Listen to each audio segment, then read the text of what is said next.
show, the undisputed champion of games, friends, and getting better. Today, we are joined by special guest Charles Harte. Hello, I'm an undisputed guest. I couldn't dispute it. Jacob Geller. It's the musical episode. Kyle Hilliard. Yeah, this really reminds me of that Two Broke Girls episode. You know what I'm talking about, Bosman? The musical episode of Two Broke Girls? Where they were like No further making cupcakes or something. Yeah, that one is I watched that famous. show. Definitely watched that show a lot for sure. Watched a full episode of that at once a point in my life. We are, of course, joined by DJ Leo Vader. I have to do the beatboxing because it won't come through Discord for anybody else. So since my mic's local, I can do all the beatboxing. And for the last time in the year 2025, I am your substitute host, Kyle Bosman. Thank you. Ben Hansen is, of course, on paternity leave for just 2 more weeks. Just this week, next week, and then he's back. For our game of But the year. only for a little time, and then he'll get to spend more time with his child. Yeah. We're not. I mean, you're we're not ripping done him raising away a child so quickly. after like the first couple months. Like you front load all of it. Is how Yeah, it we've works. played The Sims. We know, Yeah, we know exactly. how they grow up. Kyle's got a loose kid out there somewhere. Yeah, I don't know. I gave him a sword and kicked him out of the house and sent him on an adventure. Today, we're going to be discussing Metroid Prime 4, Sektori, and then, of course, the annual tradition of the best game music of the year. This year, of course, being 2025. But let's start with Metroid Prime 4. Metroid Prime 4 is the most anticipated Switch 2 title. Is that true? Yeah. Gotta be. Yeah. It is a Longest Switch 1 game as anticipated, well. For sure. Yeah, in terms of time spent anticipating, that's gotta crank the volume of anticipation up. Yeah. I'm really thinking through this of like on the day before Switch came out, what if you had given me like Mario Kart World, Donkey Kong, Metroid, which would I have taken? Like which would I have been like, give me that now? I think it might have been Donkey Kong actually, but Metroid is very close second, I think. Yeah. personally. You're like a rational person to choose Donkey Kong, but I feel like most people, most, let's say, podcast listeners would have picked Metroid Prime 4. Yeah. We should make it clear of this panel, Kyle Hilliard is the only person to have played the game in its entirety. Correct. Yeah, I've played and beaten Metroid Prime 4 Beyond. You can find my review on GameInformer.com where I gave it an 8.75 out of 10. What's your blurb? I don't know, man. I wrote like 1,000 sentences for it. I don't remember which one was the blurb. So you don't choose your blurb. You don't choose your blurb. I do, but I don't think I just kind of like what do you mean by blurb? Like headline? The headline was worth the wait. The headline's worth the wait. That I remember. Ooh, yeah. okay. Pretty concise. Yeah. Because Yeah, I think it is a very good Metroid Prime game. I do like this game quite a bit. I certainly have some annoyances with it, but like it looks amazing. It's rock solid. It's super polished. It feels like the developer Retro, like they didn't kind of like forget how to make a Metroid Prime game, even though Metroid Prime 3 came out like 18 years ago. When I heard that stat, I was alarmed. Like Yeah, I think right. I think this might be because I bought Metroid Prime 3 new, and I think this might be the furthest distance between two games in a series that I can think of where I like purchased the first one as a thinking adolescent. Yeah. That's a good, interesting question. Yeah, I don't know what. It's a new yeah, I don't category know at the what Game Awards. Yeah, longest wait. You were a thinking adolescent. Thinking What does that, what does adolescent. that I was mean? gonna say an adult, and I was like, wait, no, I was 12. But like, I still like, I remember thinking, oh, Metroid Prime 3 looks cool. I probably read the review in Game Informer and Yeah. wanted to get it.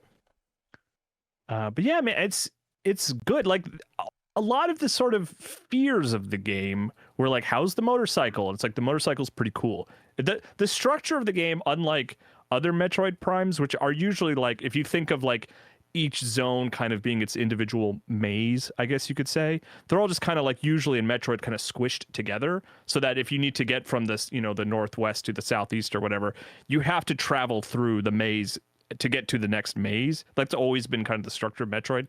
For Beyond, there is like an Ocarina of Time style Hyrule field in the middle, basically, which is the desert. Like you have just a place where you can sort of move between the 4 or 5 primary like levels, I guess you could say.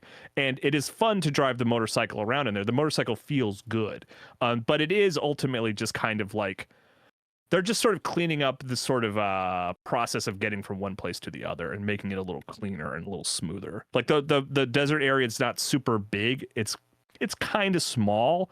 There's not a ton to do in it. Like there are a few puzzles, but mostly you're just driving around like collecting this like these green crystals. But that's okay. Like it's really just meant to be like a middle ground between the levels, and all the levels are like just like wonderfully designed, like that just really good Metroid design of like, you know, you're gonna be paced through it really well. You're gonna see things you can't get yet, but you know that you will be able to later, and you're gonna kind of earmark them to come back to it. Like all that stuff is really well implemented and good. Yeah, that's what my most burning question is, as a Metroid game, was there a point in which you, and don't say what it is if the answer is yes, was there a point where you picked up an upgrade, maybe an unexpected upgrade, and you said, oh yeah, this is something? No, really. Oh. Yeah. I mean, I was so sure you'd have something. That seemed like such a softball.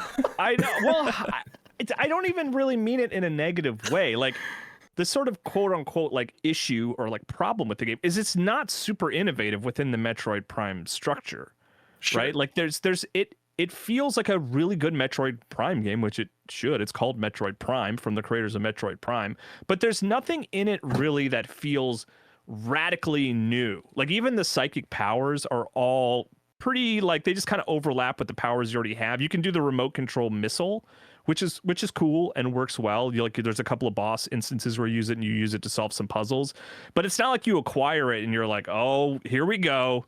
Now I can find it. Like sometimes, you know, the double jump in a Metroid inspired game will be the moment where you're like, okay, I can finally get to all these places. Yes. And maybe it's because I have a familiarity with Metroid. You know, I know how these games work now that it's hard to be surprised in that way at this point. So, I mean, so the answer is kind of no, but like I kind of liked the familiarity of the game. It was very comfortable, if that makes sense, you know? Like if you're looking for something brand new, this isn't really it. But if you're looking for like just a really well-designed game within the subgenre of the Metroid series that Retro has created, like that's what this is, and it's good. What are the green crystals? You said you collect green crystals. I was actually going to ask Kyle. I read your review and several other reviews. You were the only person who did not mention the grind for green crystals at the end. I read like 4 reviews, and 3 of them brought up that they had to grind for like an hour before the finish line to get enough green crystals to progress, and you didn't mention it. And I was like, wow, this guy's just a pro at getting green crystals.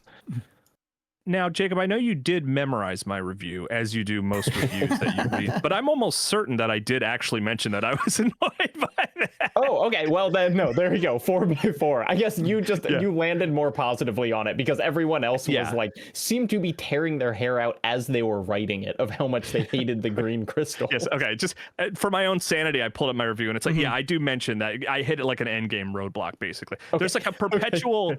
Yeah, and like Jacob, please don't take this as like me being offended by any me. Of course, I don't expect you to remember the explicit details of my review. That's insane. It is funny that 4x4 called it out though. Yeah, there's a perpetual mission that exists throughout the course of the game where, like, you as you're moving through the desert, which you're encouraged to do frequently throughout the game, you have to run over these green crystals and collect them. And they sort of factor into an upgrade, but they also factor into like the end game MacGuffin that you need to have collected a certain amount of them in order to like progress to the end. And it's I'm glad you brought up that stat, Jacob, because it's interesting that pretty much everyone hit the same thing I did, where I thought I was doing pretty consistently collecting them because it is worthwhile to collect them. But even still, at the end of the game, I did have a moment where I was like, actually, you haven't collected enough, so you're just going to have to kind of drive around the desert for a little bit and finish collecting these. And the desert's pretty small, and by that point, I had the ability to see where the green crystals were on my map. But even still, it's kind of like, I don't really want to just drive around and pick up these crystals. I kind of want to rather be doing Metroid Prime things, you know? Do they have a name, like a fun sci-fi name? They probably do, Charles. I don't remember what it was. I know I scanned them and read the entry. At the risk of being wrong about someone else's review, I believe I read one that was like, no, they are literally just called green crystal. I mean, maybe, yeah. It's like seed energy or something. I don't know. Yeah. Like you could like maybe defend like in previous Metroid Primes where it's like, hey, go find these pieces around the map because that's like it's about encouraging exploration. But it sounds like the green crystal hunt. It seems like there's not like a joy of exploration behind it. Like, did you have a fun time finding the green crystals? The driving feels pretty good. That's about like the most positive thing I can say to that. And also, it's not like it took me that long. Right. Okay. Like it's not like this like hours long extension. It's not like searching for the Triforce at the end of Wind Waker or something where it just feels like busy work at the end of an otherwise pretty well paced adventure. It was more like, I was like, all right, time to go beat the game. It's like, oh, I got to take like 20 minutes here to kind of drive around the desert a little bit. And maybe even I'm overestimating with that, but it is enough of a hurdle to be sort of annoyed by it. And what do they do for Samus? In the meantime, what do you use the green crystals for? They give you upgrades. Like they're like depending on if you collect the first amount, there's like a tier, you get an upgrade. You get to the second amount, there's a tier, and the third, and then the fourth is like I said, that MacGuffin you need to sort of. This is already the narrative. But I feel like that's already like a Metroid Prime departure, right? To have upgrades like that. Like, what do you like? More damage? What are we talking about here? I mean, I could tell you explicitly, but you're still primarily. What's your first upgrade? You can shoot a little faster. Your primary weapon. So like, yeah, that's a new thing they haven't really done before, I guess. Yeah, but I mean, it's still a Metroid game in the sense that like most of your upgrades are coming from looking around and finding missile upgrades and things like that. Sure. Just like your primary weapon has a few upgrades sort of sidebarred next to the green crystals. I'm trying to remember what the other upgrades were, but yeah, I mean, primarily you're still, solving little puzzles to get like to make your elemental gun, be able to charge and stuff like that. Yeah. No, I like that because a Metroidvania thing, right? Is we prefer search action here at MinnMax. Okay, my apologies. In a search action game, you have to decide as a developer whether you're going to reward players for killing random enemies or not. You know what I mean? Whether you reward them for backtracking or not. So like in some games you get shards or whatever, you get XP for like just wandering back through an area and killing enemies. And like in a lot of Metroid games, there's really no incentive to even engage with enemies if I just need to go from one area to the next. And so like I'm guessing that's so consistent it sounds like, here, if that's the question you're getting at. It sounds like the green crystals are fixed in locations, like they're always going to be in a cool hidden spot. Well, and really, like, they're everywhere, and there are some. Or don't you primarily just drive over them in your motorcycle? Like that's how you get them.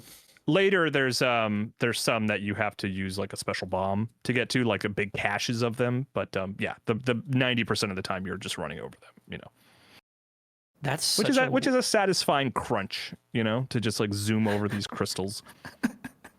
Yeah, it's a departure, right? It is at least like they're trying a new thing, right? It's an evolution of what a Prime game can be, at least. Yeah, somewhat. It doesn't feel like an evolution. It feels because like the vast majority of the game is like is the levels where you're playing Metroid Prime, and it's really great. And that open world, quote unquote, it's not open world. That open area accounts for like, I don't know, 30% of the game or something. It's not this. If it were a larger part of the game, I would say maybe they were trying to do something new and big, but it's really not. It's a small part of a larger experience. Something I think a lot about is like incentives, right? So I feel like even like increasing your rate of fire means that a freak like me would definitely be collecting as many green crystals as possible before even saving the next member of the squad. Yeah. Am I like who else wouldn't want to like make your blaster better before moving on in the story? Do you know what I mean? Like that to me. So to me, that's like it's a big change. To me, it sounds boring, and that's why I would get the crystals. Yeah. Well, it's boring. I would rather play Metroid. Yeah. Not that it's not that I'm disparaging you. Just not that's not how I would play it. But yeah. No, that's what I was curious about. Yeah, I want to know where the panel lands on something like that. Yeah. I mean, it's like, I think I would do it, and then I would think, I'm sucking the fun out of the game for myself. Because it's like, I would want to be the most upgraded, but then I would think, should I get this more naturally? You know, should I just be coming across them as I drive around rather than sidelining myself? I liked how much time we've spent talking about green crystals here. Yeah, that's it's the not core of a Metroid Prime huge part of the game. Yeah, To me, it's like like I don't even want to talk about Miles McKenzie. Like to me, like I know for sure when I boot up this game, I'm gonna be a crystal freak. I'm gonna get every crystal I can the second I hit sand. You know what I mean? Like why? 100%, like it kind of is ruining the game for you, but then you're like, you can kind of just coast. You can like know that, oh, I won't hit that end game wall because I'm crystal rich, you know? Yeah. Which is how I'm approaching it now as I'm playing it through a second time. Yeah. Just making sure I spend time getting crystals. What do you mean you're playing through it a second time? Okay, so here's my frustration with another frustration with the game, which is actually probably my primary frustration, is when it comes to playing search action video games, I really like to get about like 80% or so, you know, and then beat them, and then like go back and mop up everything. I want to go get 100% like you know, after that sort of narrative conclusion. Like that's some of the most fun I have in this genre of games. But in Metroid Prime 4 Beyond, it does give you a point of no return alert, where it says like, hey, heads up, this is the point of no return. And I'm like, okay, cool. So I'm going to do this. I'm going to go beat the boss. But of course, and I mean, maybe you guys can correct me if I'm wrong, but I feel like most video games give you the opportunity to go back in, or at least it like sort of reverts your save to right before that point after you beat it. Yeah. Metroid Prime 4 Beyond does not do that. Once you beat the game, your save file is like right before the end boss, and there's no opportunity to go back into the open world. So you get locked out of like getting 100% if you see credits. So like I was frustrated by that, so I immediately restarted the game. I had unlocked hard at that point, and I was like, because I wanted to get 100%. I want to go get all the stuff. I want to try to get all the scans. I want to get all the green crystals, because Kyles are green crystal freaks, as we've established in this episode of the MinnMax show. But like but the save became basically like, unless I wanted to go, you know, see the spectacle of the end boss again, that's the only reason to hang on to that save file, really. So I was frustrated by that. That to me seems like against the sort of the sort of idea of like a Metroid inspired or a Metroid game. Like, I don't know, unless you guys think I'm like, I should have taken the sort of point of no return alert more seriously. Maybe I'm the problem. Maybe I made the mistake. It feels like I mean, in a way it is, because it feels like 2 generations since any game didn't let you do that, and the only company that would ever suddenly not let you do that again would be Nintendo. So in a way, you should have seen it coming. Yeah, because like even Ghost of Yote comparatively, which is another game that you can beat and then go back and get 100%, which I've been enjoying doing as I continue to revisit that game, it has like narrative context for why Atsu would like, you know, go back in her save, so to speak, which I think is important. So I offered this as a complaint about the game, but also like a warning to like, if you're playing Metroid Prime 4 Beyond and you want to try to get 100%, when they say, hey, this is the point of no return, like take them seriously and either, you know, do not go forward until you do everything you want to do, or make a backup save at that point, which you can do, but it doesn't like actively encourage you to do that. Now, Kyle, what do you think the chances are that the game will reward you in any way for getting 100%? There's literally stuff in the concept art gallery that like is like, you can't see this until you get 100% of the scans, and you need 100% of the items, and you need all the green crystals. And I think Dread did stuff like that too. Yeah, so there is incentive to do it, other than just my personal, you know, if I get into a search action game, if I really like get absorbed into it, I pretty much always want to try to get 100%, because it's so fun to like look at the map and find all those little spots that you want to go tackle and find. Yeah, we're talking, you know, like Silk Song. If you're 100%ing Silk Song, they're going to treat you right. Yeah, you know what I mean? They're gonna let you see Hornet in a bikini, and I can only hope that the same happens for Samus. That's right. But I know it's discussions around in general. I sometimes they fall into this with Metroid. I feel like I'm doing it here, where I am kind of focusing on the negative, because it's like the most fun and specific things to talk about, if that makes sense, right? Like it's easier for me to complain about a specific thing than to just point to the vast majority of the game and be like, yeah, it's really well designed and it looks great. It's like the best looking Nintendo game ever made, and it's really fun to lock onto aliens and shoot them. You know, like that stuff all works here. You've like expressed like it's not like reinventing Metroid Prime. It kind of like adds some stuff, but it's like about what you love. Do you think if it had done some cool reinvention, like are you wishing it had, or are you just like quietly satisfied with this like pretty by the book Prime game that you've gotten? I think that's the thing, is I'm not sensing like excitement from you. I'm sensing like satisfaction of like, I'm glad it came out okay, rather than like everyone needs to play this right now. Yeah, that's a good way to put it. I am definitely satisfied, and I am happy with this game, and it'll be on my like personal top 10 pretty high. Like and like I know I'm complaining about having to play it again, but like I've been enjoying like playing it again. Like I like this game, but it's hard, especially in the Switch era. And I mean, maybe you could blame Breath of the Wild for this, but to like go into a sort of a revisitation of a very popular Nintendo franchise and it not really feel like, because even Odyssey, I felt more new to me, you know, than this does, you know. Bonanza felt like something new for the Donkey Kong franchise, where this is kind of like par for the course, which is like a tough course to stay par on, because Metroid's, you know, a really well designed game that's hard to like do. I imagine I've never made a Metroid game myself, but yeah, Charles, that's actually a good way to put it. It's like it's satisfaction rather than like exuberance, I guess. It's like they did a good job and it's worth playing, but I'm not over the moon for it, you know. I like it. We do gotta ask the Miles McKenzie question though. Oh yeah, Miles McKenzie. Yeah, there was a fear before the game came out, because there was a preview version where people were scared that Miles McKenzie, this very sort of talkative character who would be sort of interfere with Metroid's like sort of loneliness and like puzzle solving, and that he would be like talking. Yeah, like he would be talking too much. And the good news is ultimately like he really backs off pretty quickly. You do not interact with Miles a lot outside of his introduction. You meet him and he is annoying and I don't really like him. But then he exists in your sort of hub area that you return to occasionally to like get upgrades and stuff like that. And then a thing I like is that you can call him at your discretion if you are stuck. And he will give you like good like hints that I like, in the sense of he'll, instead of being like, you know, Atreus in God of War or something, he'll just say like, hey, have you checked out the volcano area? And he'll just kind of leave it at that. Hey, it would be a good idea if you checked out the volcano area. You see that volcano over there? You should try driving towards that. And that's like the extent of it. And that's like opt-in. Like you have to call him to get that if you even want it. So I would say like Miles is annoying in that tutorial area that he's sort of there for.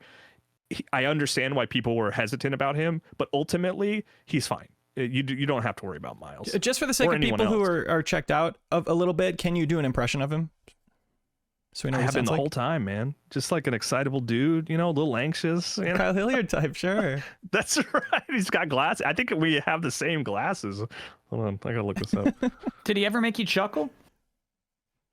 I scanned him, and he goes, "Oh, did you just scan me?" And I was kind of like, "That's funny." All right. I was like, hey, all right, that's something.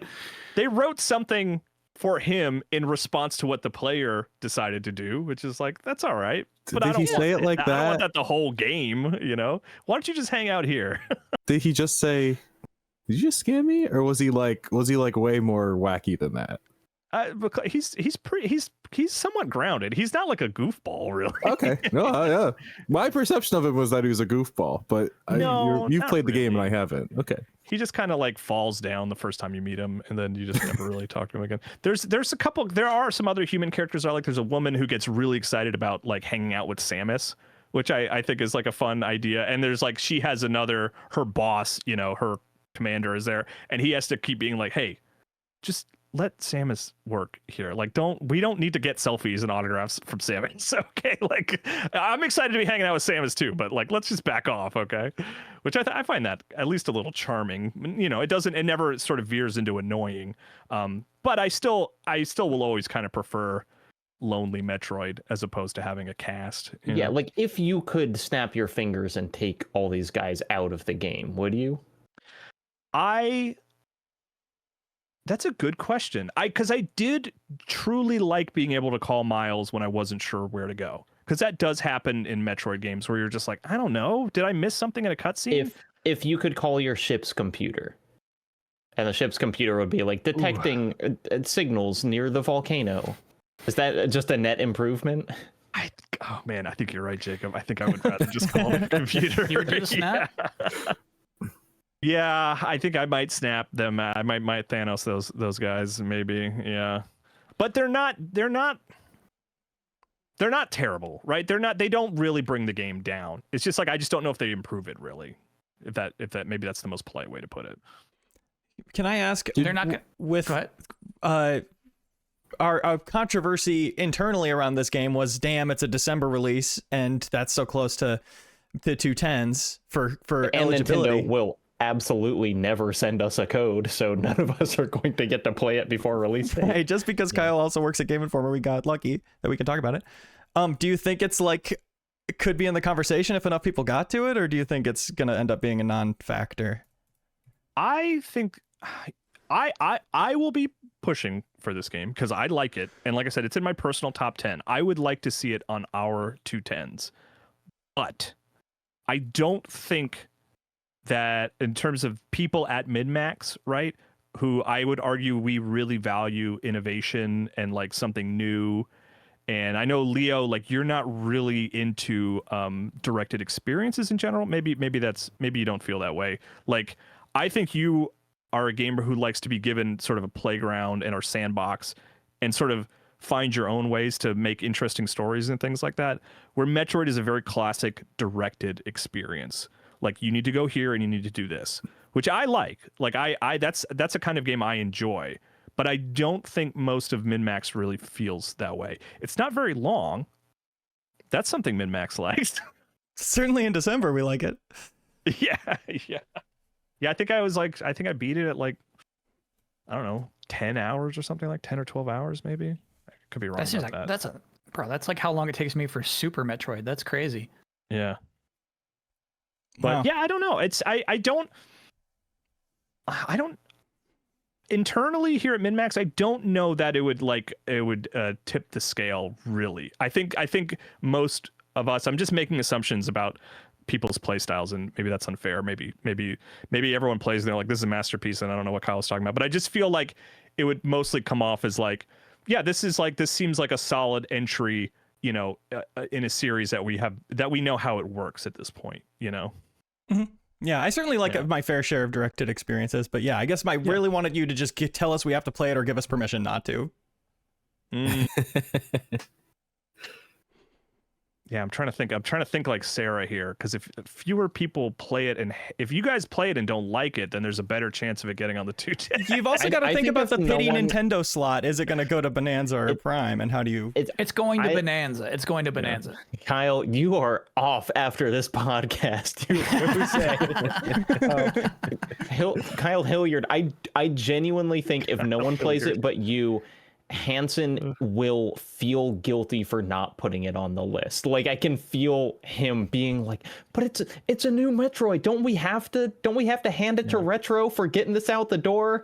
You know, like I think that even if he doesn't play a second of it, or if he does and doesn't enjoy it, he'll still feel that pressure. I mean I do like it a lot. Like I really like this game a lot. And like I said, I will be pushing for it on the top 10 personally, you know, in the 210s, but yeah, I want to know what others think of it for sure. You know, it's also like, man, it's nice to have like this, like I think I said in my review, like there might be games with more compelling art direction from Nintendo, but in terms of like fidelity and there's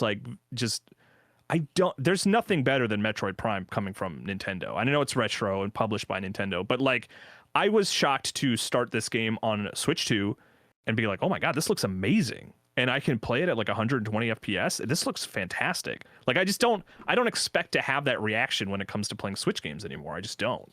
And this totally surprised me. I think it looks amazing. I would love to talk about another game that's coming up late in maybe some top 10 conversations. But called real quick, Sektori. Before you get to that, sure. What's up? I've just actually been thinking about something. What's wrong? It's like, there's all this talk about like, is Metroid Prime going to be a factor in our 210s, or like, how does this factor? Yeah, there's a lot of this? talk about that. Yeah. Yeah, and it's just making me think like, why aren't we talking about factor meals? I knew it was coming. I mean, we're Still worth- sponsored still by these amazing. guys. Shouldn't we be talking about them? Factor Meals, you got microwavable, nutritionist approved meals. They've got more variety than ever. They're keeping Ben Hansen alive right now, Ben and his wife, on his paternity leave. You gotta imagine those easy meals this time of year, especially when you got a new baby, are hitting good. You know they're good because not once has he ever offered them to anyone else at MinnMax. That's right. the owner of the company privilege, is that those emails go to him and he says, yes, please, for my family. For my family, he says. Yes. He's also being kept alive by my wife, who made him a nice lasagna, but we don't got a promo code for my wife. Oh my god. If only. Eat smart at factormeals.com/minmax50 off, 50 off, and use code minmax50 off to get 50% off your first box plus free breakfast for a year. That's minmax50 off at factormeals.com for 50% off your first box and free breakfast for a year. Offer only valid for new Factor customers with code and qualifying auto renewing subscription purchase. That was the stuff you read small and fast. You think that's good, small, and fast. Can't wait to try them someday. Factor Meals.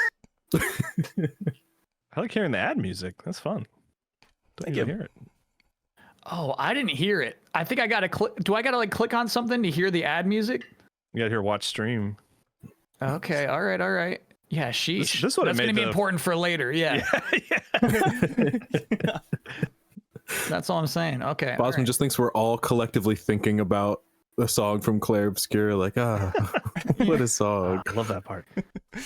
That's gonna be the meat of this podcast. But before we get to the meat, let's have another slice of bread. Let's talk about Sektori. It's a game. Imagine the Mortal Kombat character Sektor and then an I at the end. Sektori, Sektori. And spiritually, it feels very much like that combination. Sector plus I. I Sektor. Jacob, can we call it a roguelike Geometry Wars?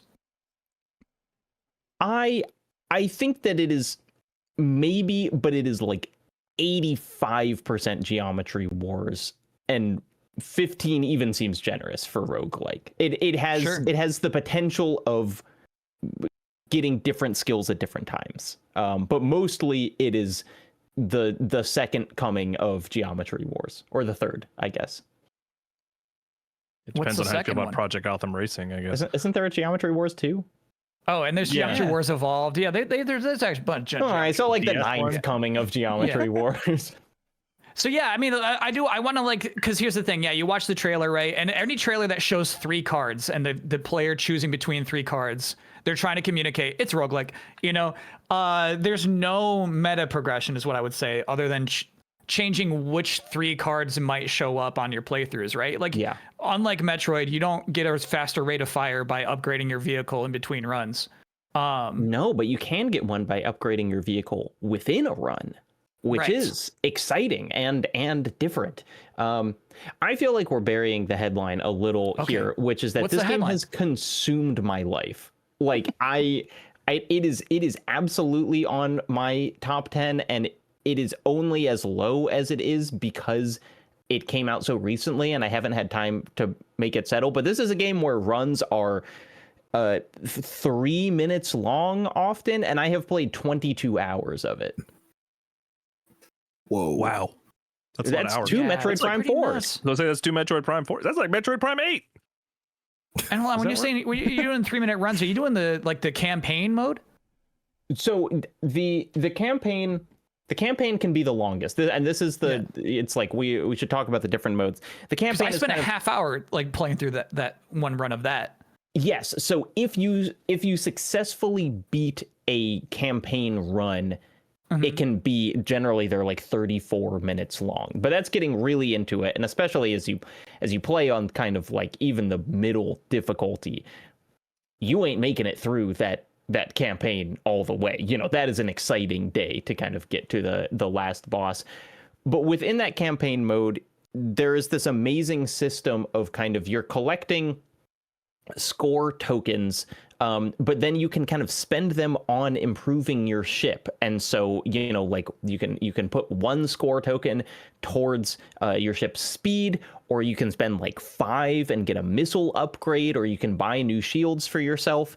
And then at the same time, you do have these cards that you're unlocking that will give you additional power-ups, like, oh, the tokens last longer, or if you can have a drone, or the drone will try and protect you. And so there is this like progression within the level where you get more and more powerful as you're playing, and they throw more and more things at you. But then there are a bunch of other game modes as well that are like similarly fun and engaging, and often much shorter. Yeah, so what you described is like regular Geometry Wars or regular shoot 'em up, right? Where you get more upgrades, you become more powerful. I think what's becomes fun is the risk in holding on to your potential upgrade for a better upgrade, one that you're more interested in. So like, let's say speed, making your vehicle move fast, that only costs 1 token. But if you want to improve like your missiles, that's 4 tokens. So you're like, at the cost of your speed upgrade, you're holding on to that coins. Like, obviously, you could have had 4 speed upgrades by now for the 1 missile. So I think like that decision making is kind of what I guess I would say makes Sektori special, right? Yes, yeah, and there's a lot of that cool risk reward stuff, because you have you know, like within the cards, sometimes you'll get a rare variant of the card that will give you a better bonus, but it will also say, for the next 30 seconds, you don't have any shields, or, you know, we're gonna just drop enemies constantly for the next, you know, until you kill 100 of them or something. And so there's more of that, like, am I feeling confident enough to do this? And then they give you, you know, they give you a dash that can blast through a bunch of enemies, make you temporarily invincible. And if you dash into a score token, then your dash is instantly recharged. And so you can do it again. But if you use it outside of that to get into a sticky situation, then you have to wait for it to recharge. And so there's so much just kind of like, how confident am I right now? Can I get out of this? Do I need to use one of my lifelines? Or can I hold on to that for a little longer and make my ship permanently stronger? And so because of that, it feels way less repetitive to me than something like Geometry Wars, you know, that you do have kind of more agency in how you're building out your ship, even though you're still doing, you know, you're still just kind of shooting shapes for the whole time. Yeah, because I feel like, here's the thing. I feel like, you know, you're listening to podcasters talk about video games, right? They're just trying to beat it to have an assessment of it and move on to the next thing. So it is kind of really surprising, I think, for all of us to hear you're just playing this game just for the vibes, just because you like playing it. There's no end in sight. I love playing it, and one of the really fun things, and something that I've kind of never had before, is this game is quite new and very under the radar, which means that like I can be competitive on the leaderboards. You know, usually with any game that has leaderboards, usually it's like you look at the number 1 spot and it's like it's 100 times what you could ever get. Yeah, that person's clearly hacking. Yeah. Yes. Yeah. And at this, I have been number 3, like not among my friends, but just like in the world, in this specific mode, I was like, for a short time, number 3, and then someone beat me. Or it's like, you know, I can spend kind of a night doing something and be like 13 in the world on that. And then I do have a number of Steam friends who are playing it, and it is fun to go back and forth. You know, Jeff Grubb posted stunting on all of us because he got like a new high score in the campaign that's significantly higher than anything I've ever got. And I have that, like, if I just spent a night, maybe I could take that score back from Jeff Grubb.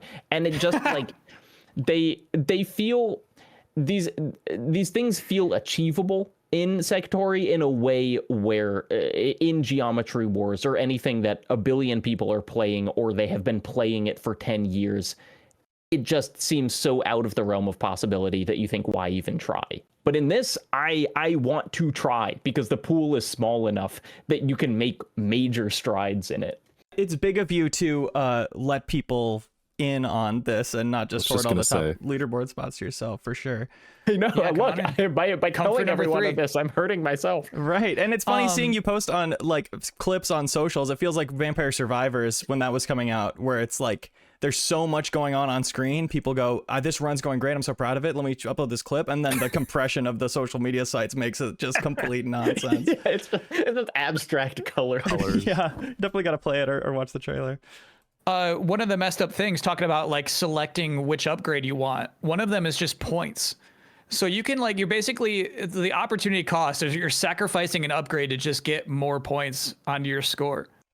But are you Kyle, doing that? You know what's really interesting about that is Go ahead. that there's more of a utility than just getting points, because it doesn't simply give you like 10,000 more points on the scoreboard. It spawns a score token on the map, and when you get a token for the next like 3 seconds, you have a super fast fire rate and you can actually do more. So if you're in a super tight spot, then you can actually use the score token to get it. So it's like everything has kind of multiple, you wouldn't just go for it to get score. You can actually use it as a utility as well. It's just, the design is just like tight as a drum. It is just so kind of considered. And, I really like Deep Rock Galactic Survivor. I really like Mega Bonk from this year. Those are all also kind of flashing lights games. But this is kind of a return to, like, you're not supposed to turn your brain off. You're supposed to think about this while you're playing it. Funny the way that cycle works is like I played Vampire Survivors the first time and I was like, I can't use the right control stick. What are we even doing here? And then 10 minutes later, I'm like, okay, this is fantastic. But now we're kind of like circling back around to be like, hey, remember that right control stick? We went too far. Yeah, it is. You think of like a clover pit. You know what I mean? Like, I do feel like there's a trend towards like, the strategy of the runs is the picking your cards, but this game, like the strategy, like you need to perform. If you just want to make like a really good build, but you're not good at the game, you'll fail. Yes. And as Not Weirder points out in the chat, we should say this is made from a former Housemarque dev. And, don't think Returnal, but do think Resogun or Nex Machina, because before Housemarque made Returnal, they made really good twin stick shooters. And this is like that. It sounds like How's it's the almost... music? It's great. The music is very, very good. I'm sorry. I feel like Leo was doing a nice transition. Oh, there. no. Yeah, no. If you're done with what you're going to say, I just have a little Do we thing to trample on say. each other's transitions? No. I I was want to just hear your thinking, transition. there's something I was just thinking about, which is like how this game seems like it's uncommonly good. Which reminds me of Uncommon Goods. I've been thinking about that too. It's so interesting, these ideas we keep in our heads. It's like this grand consciousness kind of we're all tapping into. Yeah. UncommonGoods.com/MinnMax with 2 N's will get you 15% off your next gift at this site we've talked about for many years and many holiday seasons here and on Pew Pew Bang. They've got a heck of a selection. I hate buying gifts. It ain't my love language. It makes me panic attacked every year, but boy, they got a bunch of pretty stuff that I could just go dink, dink, dink right into the cart on this site. Cute little book nooks. Who wouldn't love a book nook? Everybody has books. Got what, 1, 2 nooks? You could get some book nooks for just about anybody in your life. Get them their book nooks. Uncommon Goods has small independent businesses. You're supporting artists when you buy from them.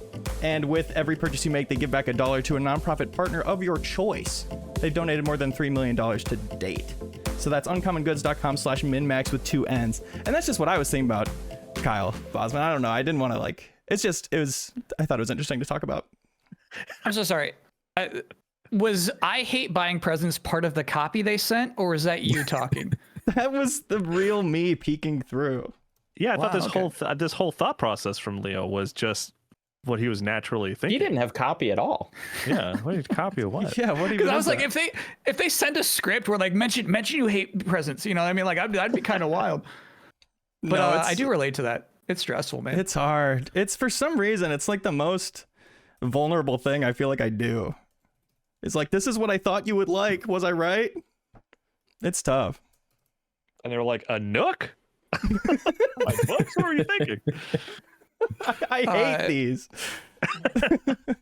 One time, I just like, it's like a first or second grade memory, right? I got this cool thing at like the store at a museum, right? The shop at the on their way out. But like it was not like it wasn't had nothing to do with art of the museum. It was like this, you know, like one of those grabbers that's like an extendable grabber. And I thought, oh, this thing's cool. But then like my friend's birthday An was Ultra coming Hand, up. if you will. Yeah, an Ultra Hand. Yeah, imagine that thing. My friend's birthday was coming up, so I like gave it to him for his birthday instead, right? For like a present. He opens this thing up. He says like, "Hey, I'm sorry. I don't like this thing. I don't want it." And he handed it straight back to me. Like, so that's been instilled in me for like every time since I've given anybody any gift. You know what I mean? Like that's the risk. Your best friend can say, "I don't like this thing. I don't want it. No, thank you," and hand it back to you. Wow. How many times do I have to apologize for this? I'm sorry. What? Just take the grabber. Just say thank you and take it. Speaking of saying thank you and taking it, it's time for the best game music of 2025. Who you hear and see before you is the most qualified panel of music enjoyers, video game music enjoyers in the entire planet. They have assembled for you, dear listener, the best tracks from the best soundtracks of all video games that came out this year. I want to know who's excited to play, like who's got a real killer. I have a real killer. Who's got, okay, this is one where you said the audience, they weren't thinking about this one, but I was thinking about this one. Here it is, the real killer from DJ Leo Vader. I wanted to start with one that is just deserves to be celebrated. Can go. It's already an underrated game. It can definitely continue going under the radar. A little bespoke song that's in it for the opening credits. It's from Skin Deep, and they do a very James Bond style late opening titles intro with the fun on-screen graphics and the song with lyrics about the character Nina Pasadena.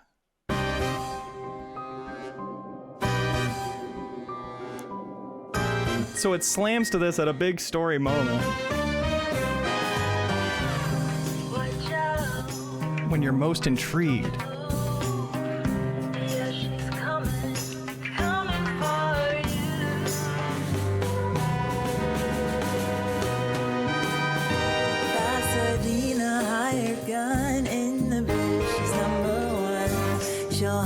Down for fun, it's a classic hit and run. Believe it or not, synth saxophones actually.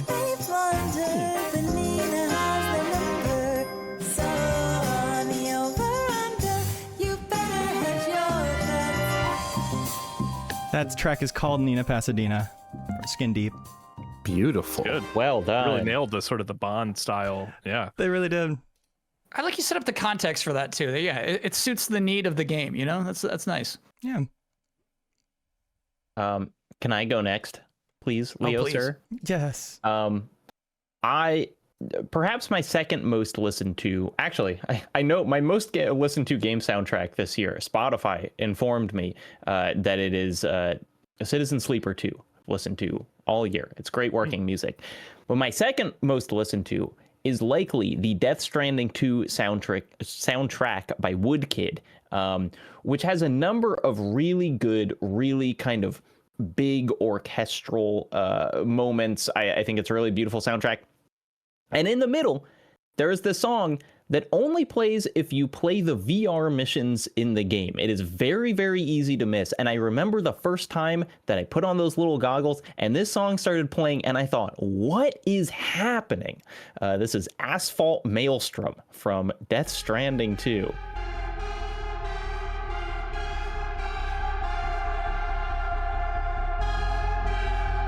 I remember this one. I kept expecting to hear it other places. Oh, only VR missions. Yeah, I never heard this because I never went and did any of that training. Yeah.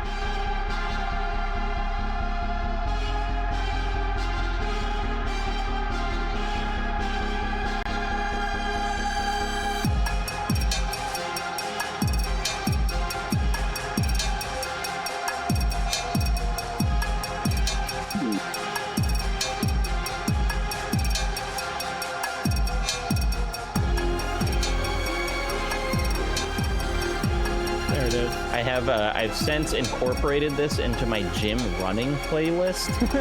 Just like going on the treadmill with this as a beat.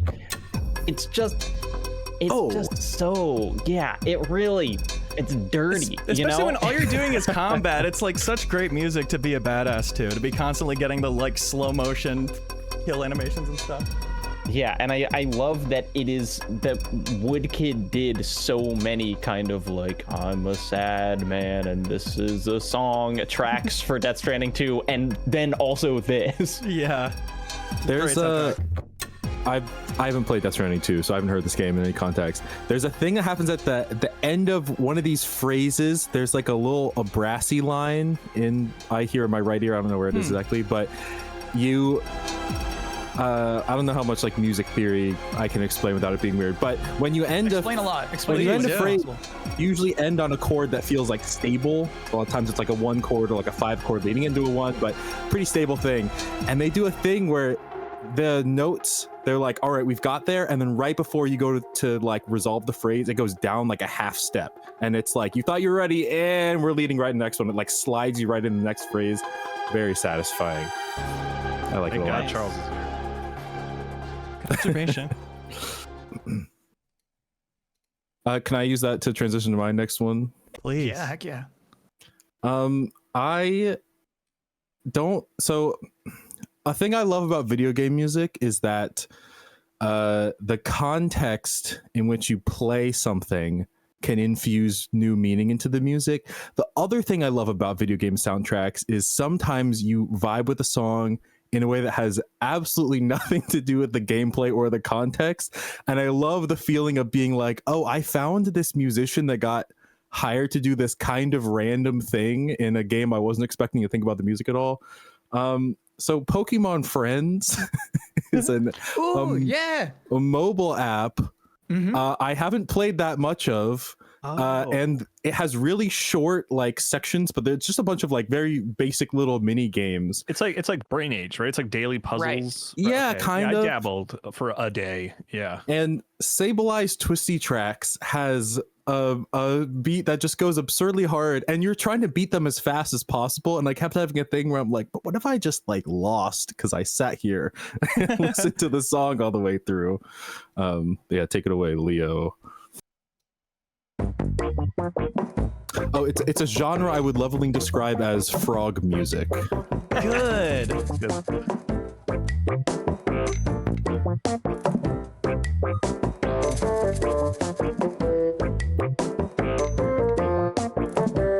Yeah.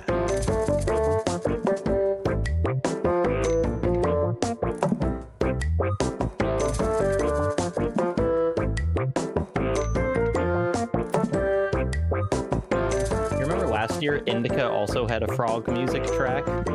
Yes. It's the best genre. So if you finish these puzzles quickly, you don't even get to hear this great part. I was like, I don't even know if I got to the B section of this song before. There's also an element of it just in terms of me being like, I love that I feel like I've discovered this little gem of a thing where it's like the number of instruments in this song, unnecessary. They could have gotten by with a much simpler orchestration, much simpler arrangement, and you have so many different like sounds. It's vaguely like mechanical. You can hear like mallet parts that are clearly being like, this is going to sound like a railroad, I guess, construction when you're like hammering those together. Sure. I just someone was really satisfied with this track, and then it got put in Pokemon Friends, and I don't know if people discovered it, but Charles, this is a mobile game. It's a weird. It is. as well, yeah. It's a mobile game. It's also on Switch. It's free on mobile, but paid on Switch. But then you get all the levels immediately. But yeah, I just feel like so many people playing on mobile probably don't have the sound on at all. yeah, Missing out. Yeah, damn. yeah, absolutely. Wow. My friend Kobesoft Joe and I tried to coin a term for this type of music a few years back, and we came up with water drop pop, which I feel I like love that. similarly It's good evokes too, the yeah. pond. Evokes Water the pond. drop. The piano makes me think I'm being smart. Yeah, I get Saying? that. I'm Uh-huh. playing a smart person's game when the piano comes in there. I'm like, oh, I'm really solving this puzzle. Definitely. Yep. Great one. Kyle, Sit on that one. you got a pick for us? Yeah, I'm going to change the mood up a little bit here. I don't want to say what game it is. Like, you guys internally, you'll be able to see because of the way our setup is. But Okay. I want to save what the game is after we've listened to it for a couple seconds. It's a Forbidden Layer, Leo. Yeah. So would you prefer for me to look away and close my eyes? No. You guys, it's fine. This is more for the listeners that I wanted to, if they're not familiar with this, Copy that. I would like them to try to guess like what game it might be from. Challenge their assumptions. Yeah. It's not a Playdead game that didn't come out this year. I'll give you that hint. Somehow not Silent Hill F, even though it sounds exactly like a song that should be in that game.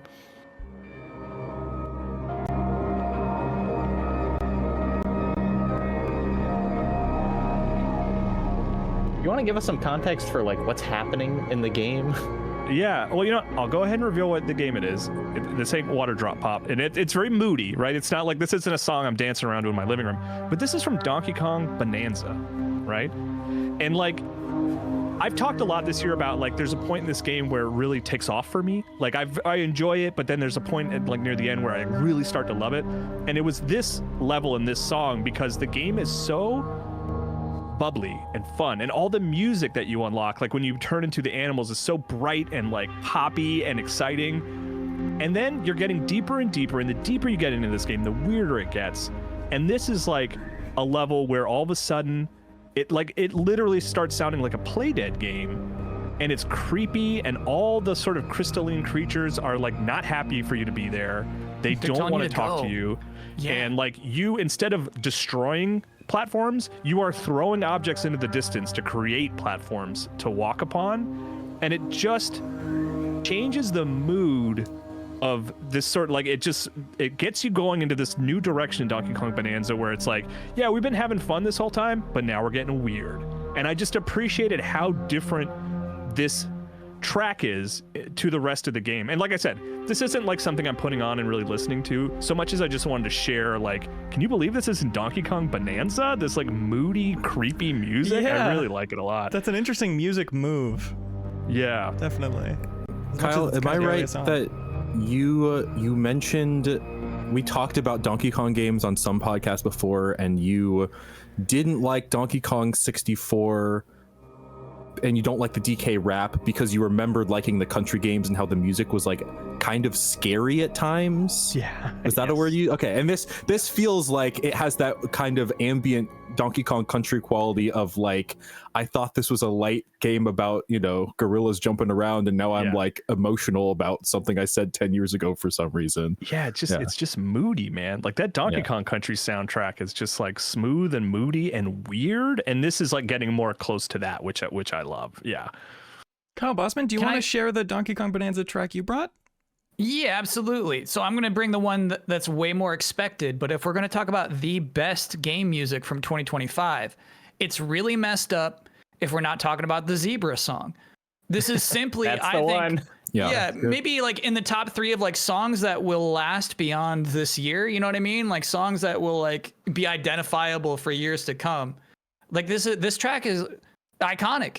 It's like, You're you know, not going to it's- forget what it's about. and you won't forget about what you know what I mean. It's got made up lyrics except for the word zebra. Yeah. Yeah, this right here.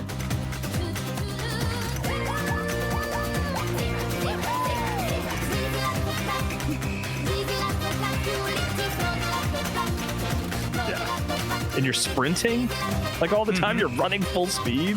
So Yeah. good. You should run on a treadmill to this, Jacob. Not that Death Stranding nonsense. It'd be bad for your Which heart. is also Yeah, I don't know. very Anyone can. good. It's very good. Yeah. All those I songs are will fun. say it's like with I'm not a Bonanza hater, but it's not one of my favorite games of this year. But I knew that there were musical transformations before I started playing it. I did not expect any of the songs to sound the way they did. You know, like the Yeah. first, when you turn into that first big gorilla, I was just like, I this is not where I thought her singing was going to go. I was very much taken by surprise. Yeah. It's a good Turn track. for this guitar just for 1 second of it. Oh, it's gone. Well, anyway, I really love that. Bring it back. Yeah, it's great. That is probably my favorite of the Transformation songs, I think. Yeah. yeah. That's it, bro.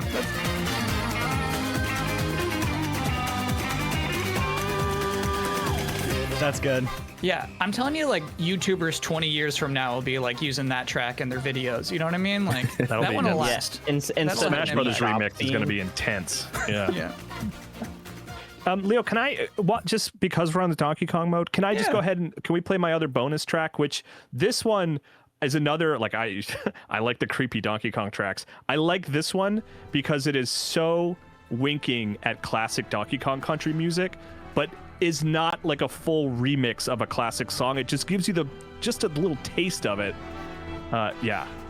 It's the Planet Core minecart ride theme. Like it doesn't complete the sort of the sentence, Charles. I'm sure you have a better terminology for it, but it gives you the taste of like remember this from Donkey Kong Country.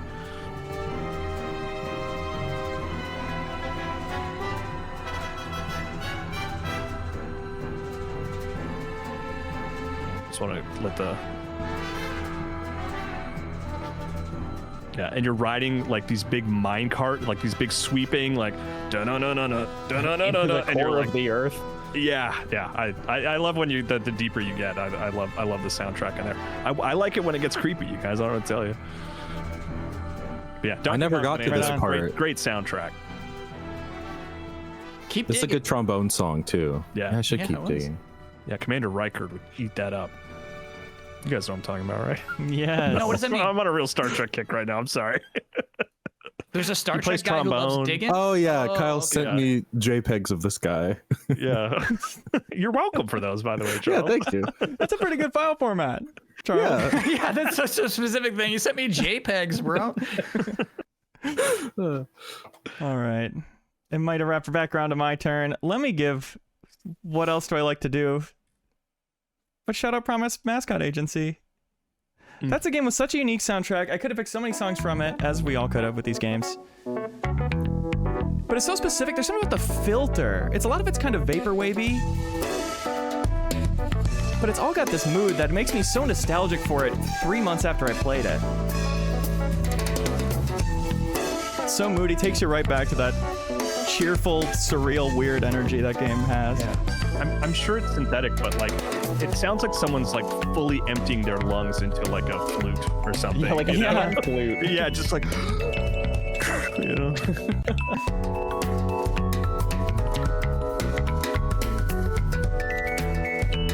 This is Sweeping Up from the Promise Mascot Agency soundtrack.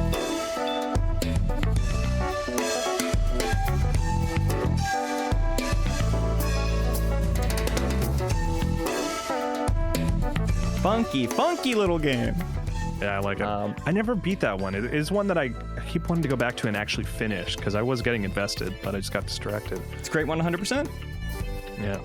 Collective fun I vibes. want to take us from one element of nostalgia to another by talking about a game that technically has not released yet, but it will be releasing quite soon, and they have released some tracks ahead of time. This is from the rhythm game Unbeatable, which is coming out Excited for that one. just in a week or so. And the tracks for this game, I will just say, the ones that they have released and maybe other ones are just tremendous. And it is this like really kind of lo-fi, great kind of grungy rock feeling that, you know, it's unusual for a rhythm game to just completely make up its own soundtrack, and it's even more unusual for them to just kind of like nail it. And this is a song that they released called Sleeping In. Good morning. It's afternoon. You're doing the same. It's boring. A lame excuse. I've gotten used to it. I feel like the power of nostalgia is that I like this more now than I would have as a kid. Morning. Absolutely. It's afternoon. You're doing the same. It's boring. A lame excuse. Keep it playing until it gets into the kind of heavier part. Cool. Why can't I just pay attention the way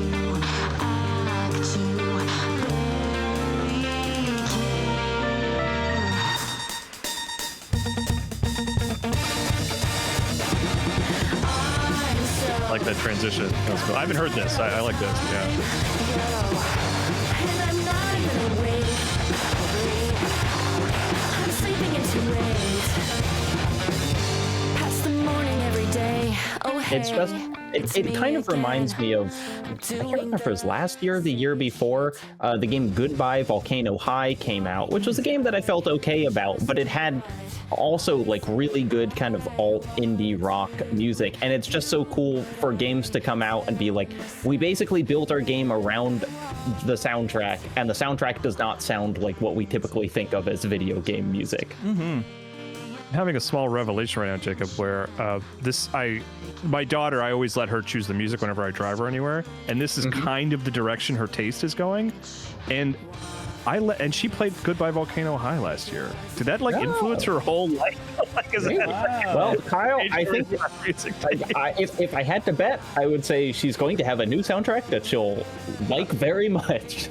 Yeah. I have a pick from her, by the way, in my I let her throw me an honorary. Oh, do it. Let's hear it. Let's hear it. What's her pick? Well, What a transition. Yeah. Well, we can swap turns. We can. It's a nice natural time to drop your daughter's pick. All right, it's from Deltarune, because I credit it to her because I didn't play the new chapters. I'm waiting for the final release, but she showed me this song, and I was like, oh, this is great. This is now in my playlist. It's shocking. Deltarune has great music, but this, from my understanding, is like a part in the song where all the characters are like playing in a band together, and it almost has that it has lyrics that flash on screen, even though it's not sung in game because the game doesn't have voice acting. But yeah, hit it, Leo. This is Raise Up Your Bat. Yeah.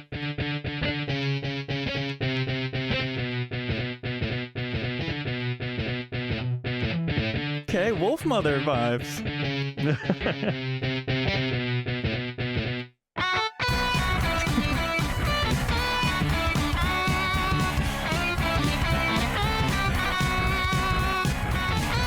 And my daughter tells me apparently what is happening in the game, it's funny to be like, my child told me about how Deltarune works, is the lyrics on screen are actually pretty violent.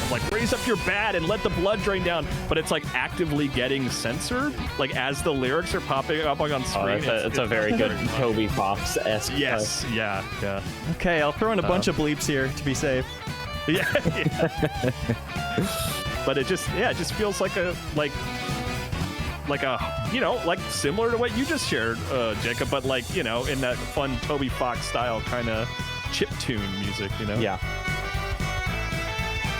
And there's already amazing covers of it. I don't know if we want to listen to it, but I sent Leo a cover that someone did of it too, where they're actually singing the lyrics. It's great stuff. It's funny because in our sort of small industry here, when Deltarune is complete and comes out, and we all finally play through it, because we're all waiting, it's gonna be this deluge of whoa, this was all here all along. This is amazing.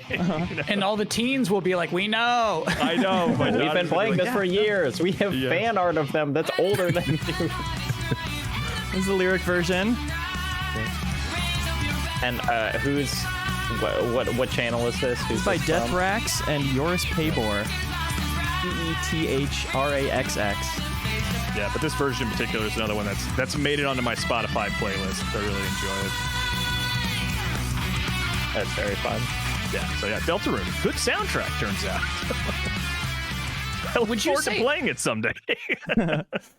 Do you think Toby Fox might be underrated? I think he's appropriately highly rated. Yeah. I honestly, I feel like he's still not achieved that Mark Twain status. You know what I'm saying? You know what I mean? They played Megalovania for the Pope. All right, that's something. That's something. And he's also written Pokemon music now, official Pokemon music and stuff. And it's good. Yeah. I mean, I don't know. It's surprising. I don't know. I said that it was he wrote a good song. Can you believe it? Yeah. Yeah. No, but I see what you mean, though. It's we think of him as Deltarune and Undertale, but it's do we give him enough credit for being an incredible musician as well? Or do we just lump it all together? Yeah, he's very good. Yeah, you just start getting jealous at a certain point and you don't want to talk about him. That's real.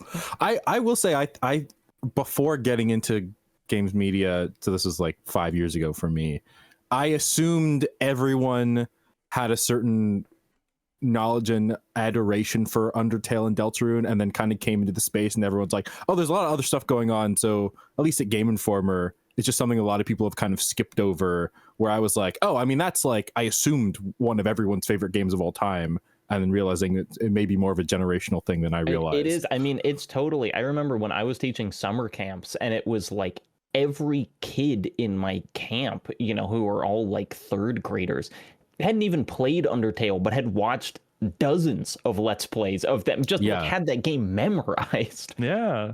It's cool. This is a total aside, but I think about it sometimes of like, I love that for that generation, they're sort of like among one of their favorite sort of artistic like franchises, I guess you could say, right? An IP is like completely owned and handled by the creator. You know, it's like I grew up with like Ninja Turtles, and that was like, you know, everything about Ninja Turtles was like talked about in like a boardroom among executives and like controlled in a certain way. But I love that this thing, Undertale and Deltarune, that kids love, is like completely controlled by the person that created it and understands it. It doesn't even feel the need to sort of push it out beyond where they have. I don't know. I just think it's a really cool generational thing that I admire in a weird way. Yeah, right on. Charles, we did skip your turn. You got one for us? Yeah, let's do we'll switch it up a bit. We'll do my track from the Midnight Walk. This is a game I reviewed, and I thought it was all right. It didn't like blow me away, but it was a pleasant review game. If you don't know it, this is a like first person, it's kind of a puzzly kind of horror game. I think my main criticism is it was like, as I was playing it, I'm like, I'm not sure this is like fun. I like the aesthetic of it, and I'm not unhappy playing it, but I wouldn't be like, wow, what a great interactive experience. But the music and the presentation was very, very good. And it's a thing that at the very end, kind of the journeys you're going around lighting these big fires. I don't really remember why, but this final one is called The Final Fire. And the thing I love about this song is it is like, you need no narrative context. You don't need to understand any of the characters' names, their motivation. You hear the song, you're like, this is an insanely emotional ending to a story. And I was going back through music from the year and played this one again, and I immediately was like, oh yeah, this was a crazy moment. So, Final Fire.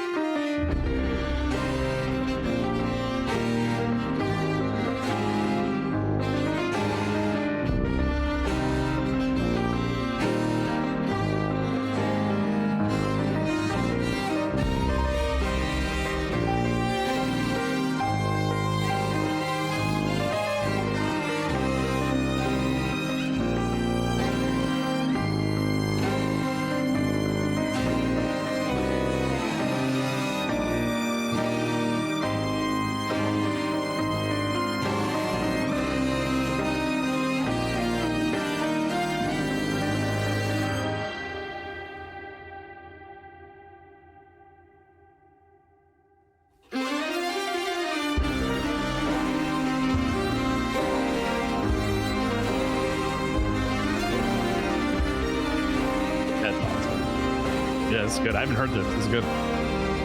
Yeah, I can tell this would hit. It sounds almost like Claire Obscure music if the orchestra was like actually bleeding out. Like actually we're about to die. Yeah. And it still is like vaguely unsettling in the way that the game is. I was gonna say the phrase I think of when I hear the song is "I might never see you again." Is to me the like emotional core of it's very intense in this big moment, but it's like who knows what's gonna happen next. Good stuff. Nice. Cool. The I like Midnight it. Walk, Yeah, The that's Final nice. Fire. Which one of you sons of guns likes music? I'd love to hear one from you, unless you're tapped. No, let's do one from me, by which I mean 3 from me. Oh, okay. These are Keep Driving songs. Incredible soundtrack from 50 plus songs from a bunch of Swedish indie rock bands, because that's where the game was made and takes place. And I wanted to pick a couple to go through pretty quick because there is such variety. This one is a track called Ballad by Holy Now. And the variety in a game like this, which has so much downtime, so much just watching your character, your car, go from left to right you're waiting between mini games and you're just watching your car drive, and they bake in the quiet times like that, and that makes the music dictate the mood so much. And something like this, you end up getting so reflective and thinking about the game or thinking about your life. You know, this game, the line blurs when you're playing Keep Driving, I find. But that's one example That's of the beautiful. mood. That's just called radio song number 25. So it's just one of the songs in that game, yeah? Yeah, like Ballad by Holy Now is how Wow. you would find it on like Spotify, but this is how they've labeled it in the playlist. That's crazy. That's really nice. Numbered tracks. Do you know, were these all pre-existing and they licensed Yes. them for the game? Okay. From actual connections okay. they have in the Swedish indie rock scene. Gothenburg or what's some smaller city than that? It's in just Sweden. So obviously completely different mood driving to this.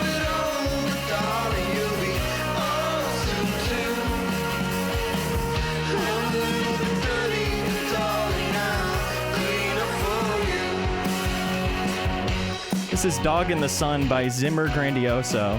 And you're making your own playlist in the game too. So you do like get favorite songs and kind of go, I feel like this mood, let me pick out these few tracks. Do Yeah, that's interesting. you have a question? So yeah, so I'm saying it's like you're putting together like a Tony Hawk soundtrack, but for road trip music. Yeah, totally.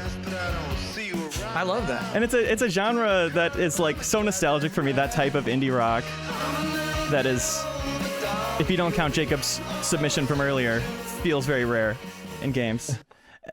And there's one more I have here, which those were two slightly deeper cuts. I gotta pick one from West Coast, who is like the flagship band of the game. They're the first album you get, WESTKUST. Great album. This is on that album. And this has such a good guitar solo at the end that gets me so pumped up. And in that game, the music kind of dims itself as you enter like convenience stores. It just does a filter effect where it goes to the background, and I always just, when this guitar solo comes on, I just like wait outside of the convenience store. I just can't miss it. It's coming up at the end of this chorus here. And it's obviously better with the build-up, but don't want to afford all the time.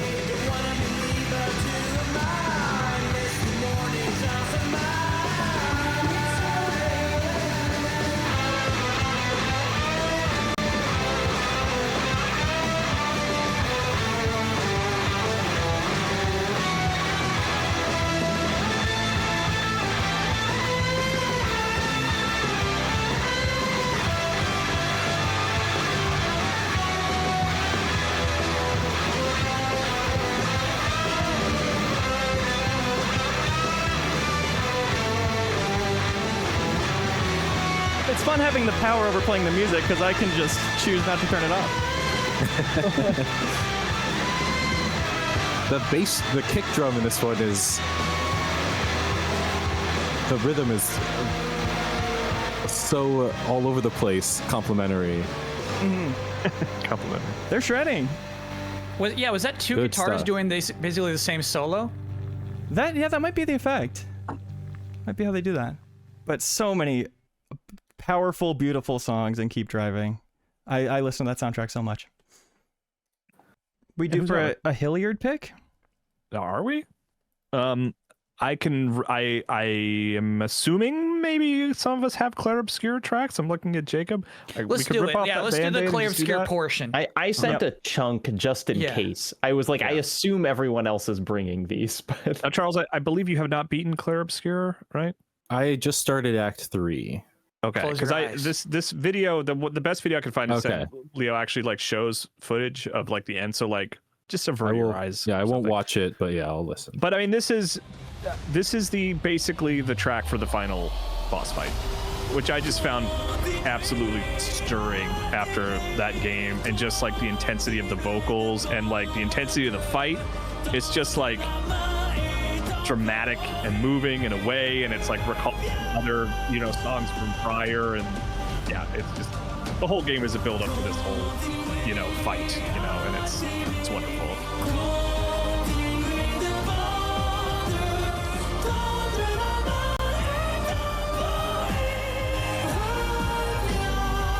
it is.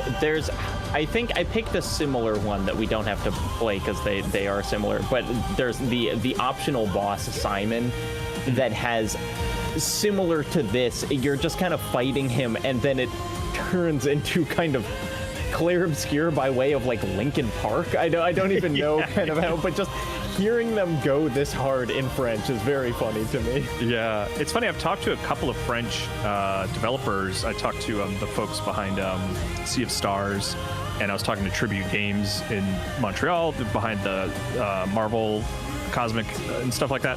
And they're saying that like playing this game, because they're native French speakers, some of like elements of the plot are kind of spoiled if you speak French, which I just thought was like funny because they're like talking about things that are like kind of revealed later, or it's not that they're saying like this is what's gonna happen in the end of the game or anything, but it's like it just is like, you know, they're talking about elements. These are themes. We're singing about themes. Yeah, exactly. But yeah, I mean, I love the music in that game throughout. There's so many great tracks, but like the one that just was like made me want to just stand up and like shake my fist at the screen because I was like so energized was this final track. And it's like just having that sort of guttural masculine voice, just like, you know, it's like it's good. It's a good soundtrack. Clair Obscur turns out. Yeah.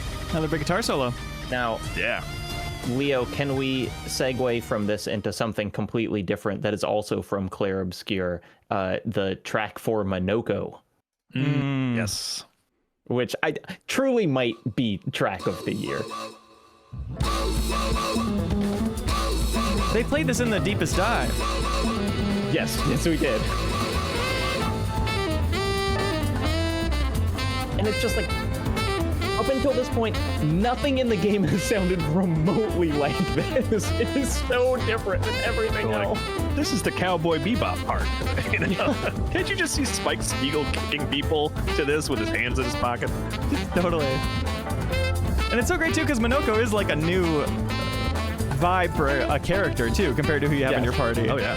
I feel like the song also gives more characterization to him than, like, you don't really talk to him for very long before this encounter, and then it's like, this is the vibe, by the way, and it's like, oh, okay, I feel like I understand his flavor a little bit better. So his introduction is he hits on the woman in your party, he hits himself in the head with his own weapon, and then this song starts playing. And it's just like, I don't need to know anything else. Is it like this is how he sees himself? Is that what this song is representing? It's very good. Strutting music. Yeah, absolutely. Yeah, and another composer like Hollow Knight that just kind of came out of nowhere. Yeah. Oh, you know? Yeah, totally. You want to do the other Expedition 33 ones, Jacob?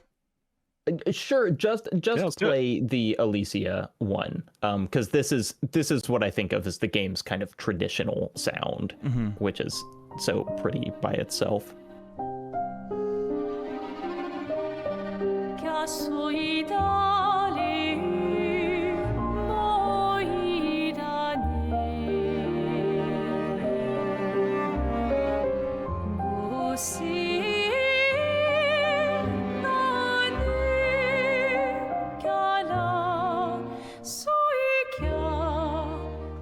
One of the things that's so just amazing about the soundtrack is there are so many, like, each character has a motif, and those motifs are kind of woven throughout the different songs, but like in really meaningful ways for the story, in ways that you can kind of only appreciate on a second playthrough of like, oh my gosh, I can't believe they're playing this now. This is actually like plot relevant to have this song here, and it's real. It just, you know, everything about this game kind of feels like a miracle. But this is definitely part of that. Yeah, it's beautiful. It's track 1. Is it the song that plays in the opening? This is the title screen, I believe. Yeah. Yeah. But then the there are echoes of this in the Gommage scene. Right. Game makes a strong first impression with the music. Yeah. Yes, it does. Bosman, you a Clair guy? Clair Obscur, did you play that one? Yeah. I'm glad you picked this one. To me, this would be like number one. I think this is the most iconic track of the year. I can't wait to hear it at the Game Awards live. Yeah, it's gonna be wild. So beautiful. Not Grammy nominated for some reason. Those Yeah, were you know, clearly. that's their- I know. yeah. That list was like people who are looking at a weird. list of what video games came out. The reason it stands out to me is because Charles, I believe it was you. You wrote a story, just a news story for Game Informer, that the headline of like the video game nominated Grammy and the songs, and your headline was like Clear Obscure not nominated for a Grammy for some reason, and then it was like that story actually did pretty well for us because I think everyone clicked it and was like, yeah, what the hell? It was also partially because Austin Wintory, who was nominated for Sword of the Sea, was like, "Thanks so much for nominating me. Why didn't you nominate Claire Obscure? That's like the one. If I could nominate I'll one of trade them, it'd be my that." score Yeah. for And Claire yeah, I Obscure. think Claire Obscure spent most of the year on like the top of the classical charts. Oh, Like it was interesting. like actually charting in classical. It was, I believe very that. cool. I'm gonna guess like I think it's it's like the business, right? I feel like maybe it's just not necessary within the Game Awards as much for publishers to reach out to outlets and say for your consideration, Claire Obscure, right? So I feel like in other industries, your publisher or they'll do more work to put your stuff in front of judges. I wonder. Yeah, it's also like the games that were nominated. It's like DLC for Avatar: Frontiers of Pandora, DLC for Star Wars Outlaws. So like weird. it's clearly like stuff you would recognize, and also from properties that would have the budget to send out the for your consideration stuff. So I think that makes a lot of sense. Yeah, wow. All right, it looks like my pick's up next. Here's the thing. I feel like we're talking about best music of the year, right? I feel like a really strong thing that I'd love to see more of are theme songs for video games. So I was playing Once Upon a Katamari, and I was delighted to see this has got a theme song to it. And it's it's not like ba ba ba ba ba ba. You know what I mean? That's not it. That's not the theme song to this game. So here it is, the theme, Katamari Time from Kelmiko. 右から左へコロコロと頭ごなしにダッシュする君が言うと上がる言葉だから王子はナンバー2小さなものからコロコロと頭で考えずやるよいつだってほら僕ら君のパートナーと言えるよね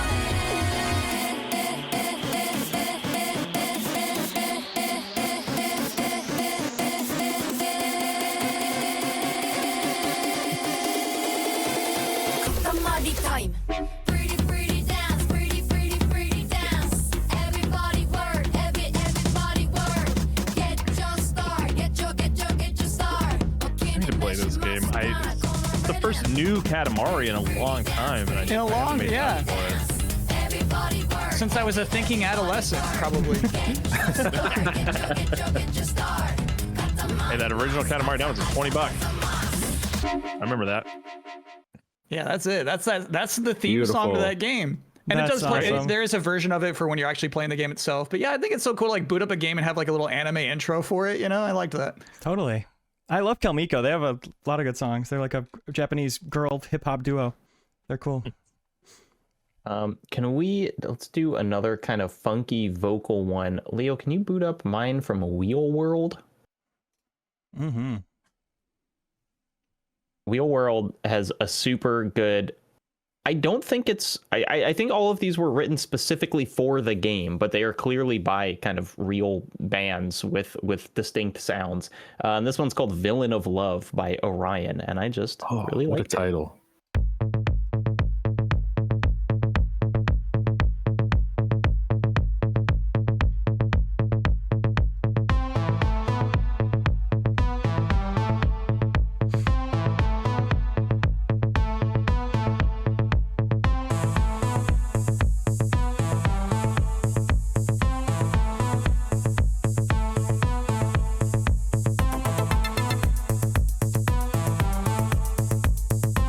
We're gonna get vocal. Hold on to your spot. We're gonna earn them. Like this.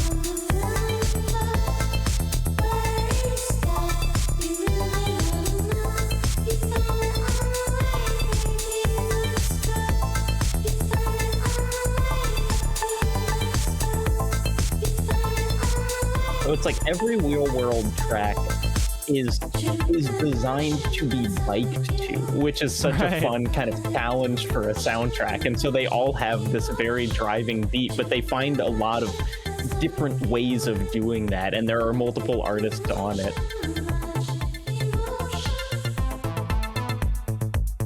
That rocks. Villain of Love by Orion. Real World. Villain of Love.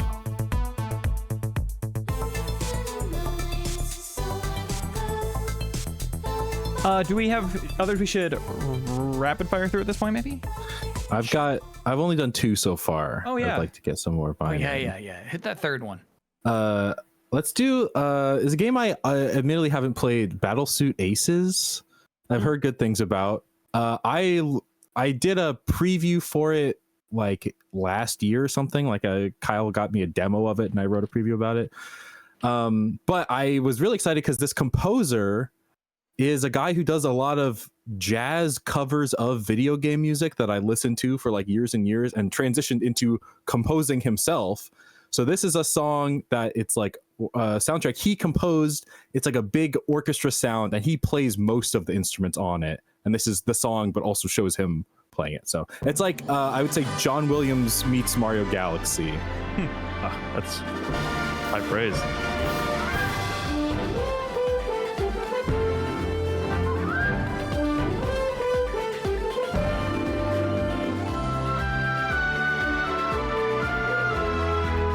It is very Galaxy in a complimentary way. I like it. And it's got the trombones. All the instruments is so impressive. I wonder if that is what the Hollow Knight composer did. I was wondering if it was even possible. And this is very John Williams to me, the like stringy B section. Oh yeah, this is great.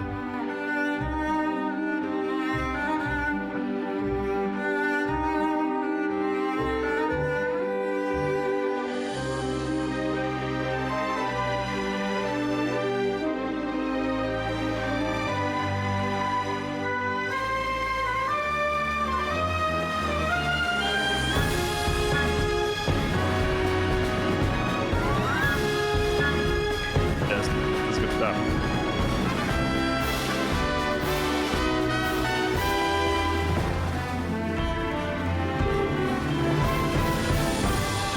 Yep. And there's the loop. Nice.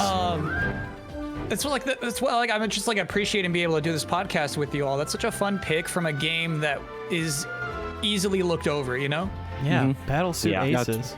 My favorite weird pulls. And also, so I was going to say, he's playing all the instruments. He's a saxophone player. And so like some of the skills from saxophone translate pretty easily to like a clarinet. So then he expanded that way. And I like interviewed him a few years ago when he was like learning trombone. So it's funny now, like years later, to have like him recording those instruments in a proper soundtrack or something. Which is And did he cite Jonathan Frakes' characterization of William T. Riker from Star Trek The Next Generation as an influence for him? If you look up the interview, it's like 90% of our conversation actually. So this is actually space and trombone. So that's not even the craziest stuff. No, I mean, this is came very up- Star Trek-y music. It is. Yeah. Yeah. No, Charles, there's a game that I was kind of counting on you to bring a song from, and now I'm worried that you didn't, and we're going to leave it out. So what is your last track, or if you have 2 more? I have 2. I only sent 4. I have more in the chamber, but I was like, oh, let's look at this. The other one I have is from Blueprints. Oh, this one I listened to a ton. If you've played Blueprints, you've heard this song. I keep talking about instruments. I just like instruments a lot. This is like name a better bass clarinet appearance in a video game soundtrack. It's like I'll wait. This is exceptional writing music. Yeah. Like I just listened to the whole Blueprint soundtrack through several times because it's just so kind of thoughtful.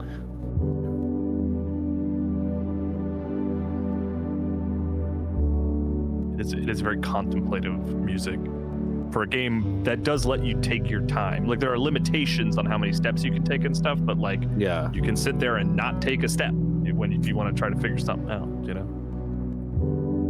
There's something about this like, for this to be a solo feels correct. Like a very slow contemplative solo is like, yeah, you're by yourself in this house. I am a bass clarinet in this game.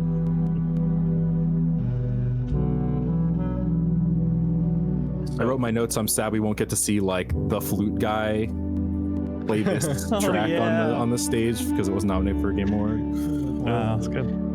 So Charles, the game that I was hoping that you brought something from, and I've just sent something to Leo in case you didn't, was South of Midnight.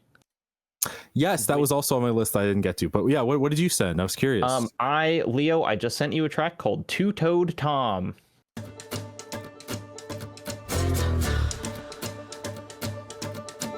Anger clouds roll on the far horizon. Sick green sky and tornadoes flying. How much longer until the river's rising? Birds fall silent and the critters are hiding. When mucky swamps and dusty lands colliding. Blood stirs up what's long forgotten, twisted things and lonesome dreams. Blood stirs up what's long forgotten, churned up for all to see. Tom, Tom hunts when the river's rising. Tom. We should say perhaps that Two-Toed Tom, who they keep singing about, is a giant alligator, and you do eventually fight him, and the song kind of is incorporated into the boss fight, and it's just like an alligator the size of like an 18-wheeler. Yeah, it's one of the things that South of Midnight is really good at. Is it's telling all this folklore, which is stuff that like might be communicated between generations with like songs around a campfire. And every time you're doing a boss fight, it's like this is the song they would sing. And there's often have like a choir of kids singing the character's name, which I really appreciate. Of like if you don't get anything else, you know it's Two-Toed Tom. They just keep saying it over and over again. Well, you said the magic words choir of kids, so I do want to play a track from Silent Hill F Can I real guess quick. the game? Oh, sorry. Oh, yes. Oh, what was the game? Oh, we'll guess it if you didn't say hear. I was gonna guess Sword of the Sea. Oh, Silent Hill F. Oh, okay. Oh, that's a nice one too. Leo, I sent you this track. I I'm also had it on my glad that list, we yeah. both had it. Totally. This is the opening credit song. I need to finish this game. I'm like right near the end.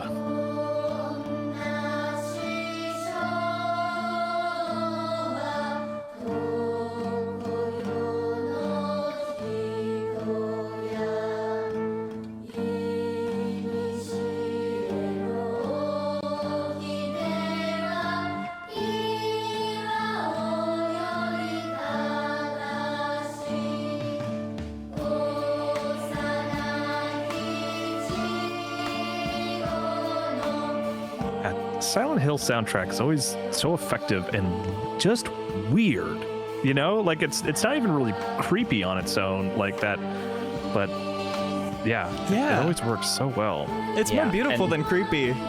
Even when you're looking at the shots of the fog-covered town and covered in worse, weird red stuff. But yeah, you just know you're playing a good game when you're watching the opening titles listening to this. It's that Akira Yamaoka thing where it kind of sounds like the song is playing inside your skull. You know, it's like it's this very specific kind of reverb. And this is also a song where the lyrics, if you speak Japanese, I think hint quite strongly at things that are going on in the game's themes. Like Mayoi she Uta. fell down the stairs and lost her sleeve, you know, stuff like that. Man, this would be what a year in gaming for polyglots, you know? Speak French and Japanese. You're getting so many Easter eggs in these songs.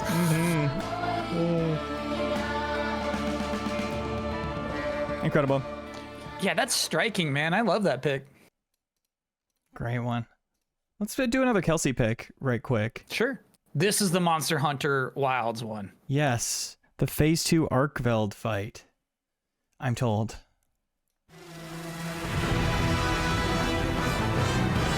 I forgot about this, but I wish I had included this, so I'm glad she did. Oh, cool.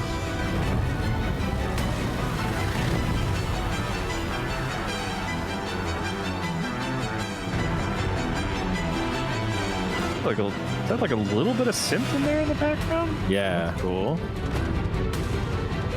I actually, for MinnMax, got to like hang out in the room where they wrote all the music for this game. and they're talking about the contrast between like the live instruments and then like the electronic stuff of being like the wave of change. So you'll have these shifts between the two, and it's really, really cool.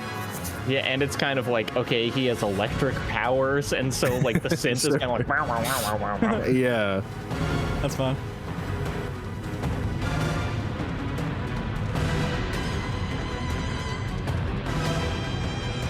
Who else got one to get off their chest? Yeah. And Charles, so you did get to meet Lydia Tarr, or in that? No. Okay. Leo, you truly only have to play the first like 20 seconds of the Mario Kart World theme that I sent you. Yeah, Mario Kart. We could have done a whole Should've been episode Grammy on nominated. Mario Kart World stuff.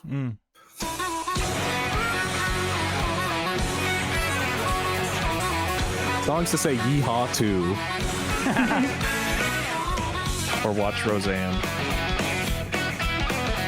There's a YouTube musician named Charles Cornell who does reactions to a lot of video game music, and one of my favorite clips of the year is he like has a big build up for like, I've never heard this before, I can't wait to hear what Nintendo's done, and he just plays the first 2 seconds, which is that like wah, wah, and he just like pauses it and shrieks. He's just, like,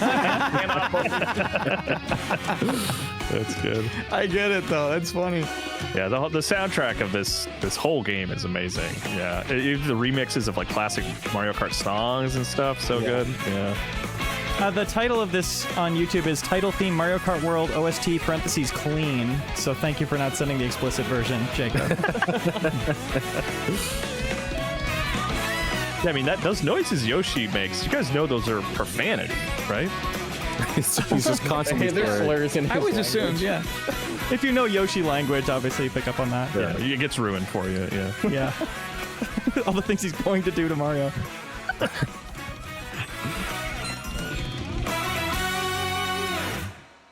Can't go wrong.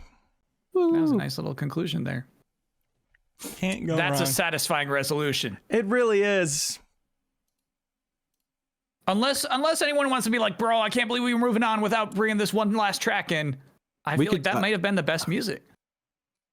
I think we could do this for 3 hours and we would still have that's true. I last might track. try to talk Haley into doing a bonus pod that's just more of this. I'll shout out. We don't need to honestly, play it because this is a long episode. But the other one on my list was just the sort of ambient music from the first level of Ball X Pit.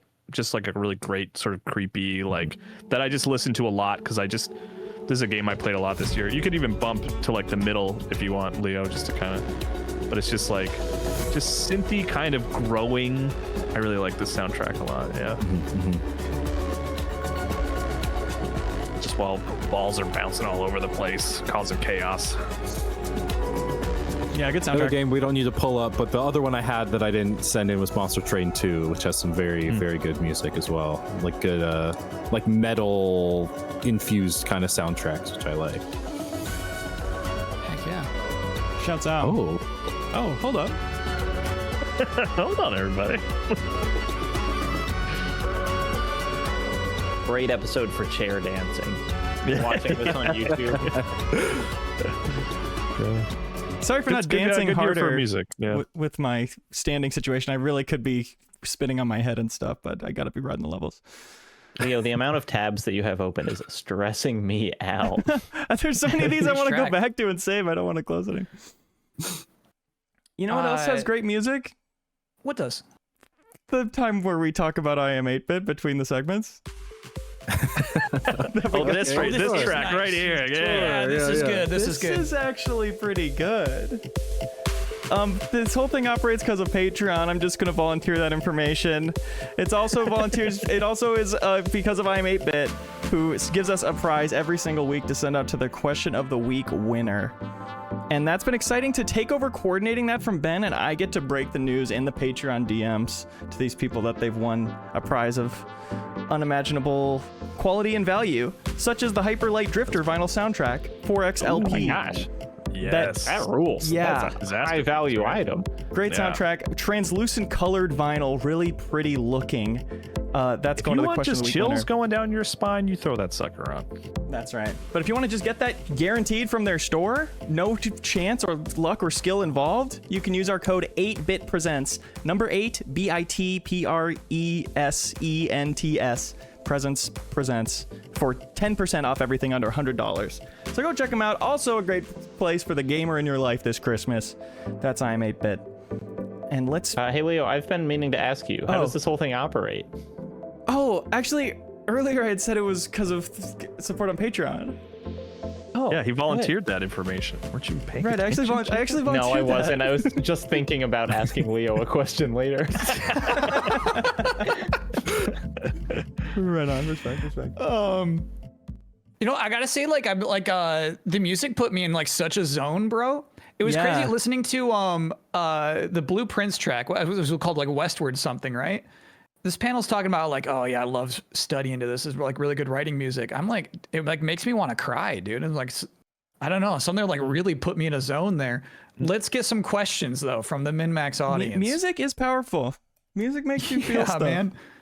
All right, here we go. This is from Oh My Blob. We're gonna test the knowledge of this panel. Metroid Prime 4 was announced 8.5 years ago at E3 2017.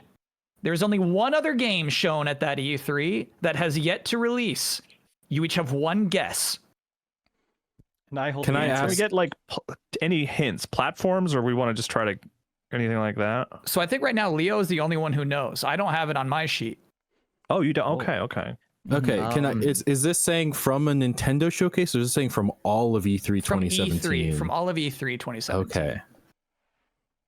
That wasn't the deep down year, right?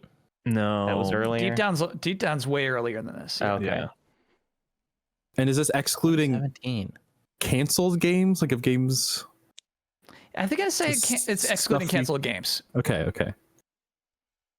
Man. And this is shown and not debuted. So that would be my first guess. Leo, like, was this game announced at E3 2017 or was it simply shown at that point? 2017, I believe it was shown. I believe it was announced the year Shown? earlier, if I'm not Okay. mistaken.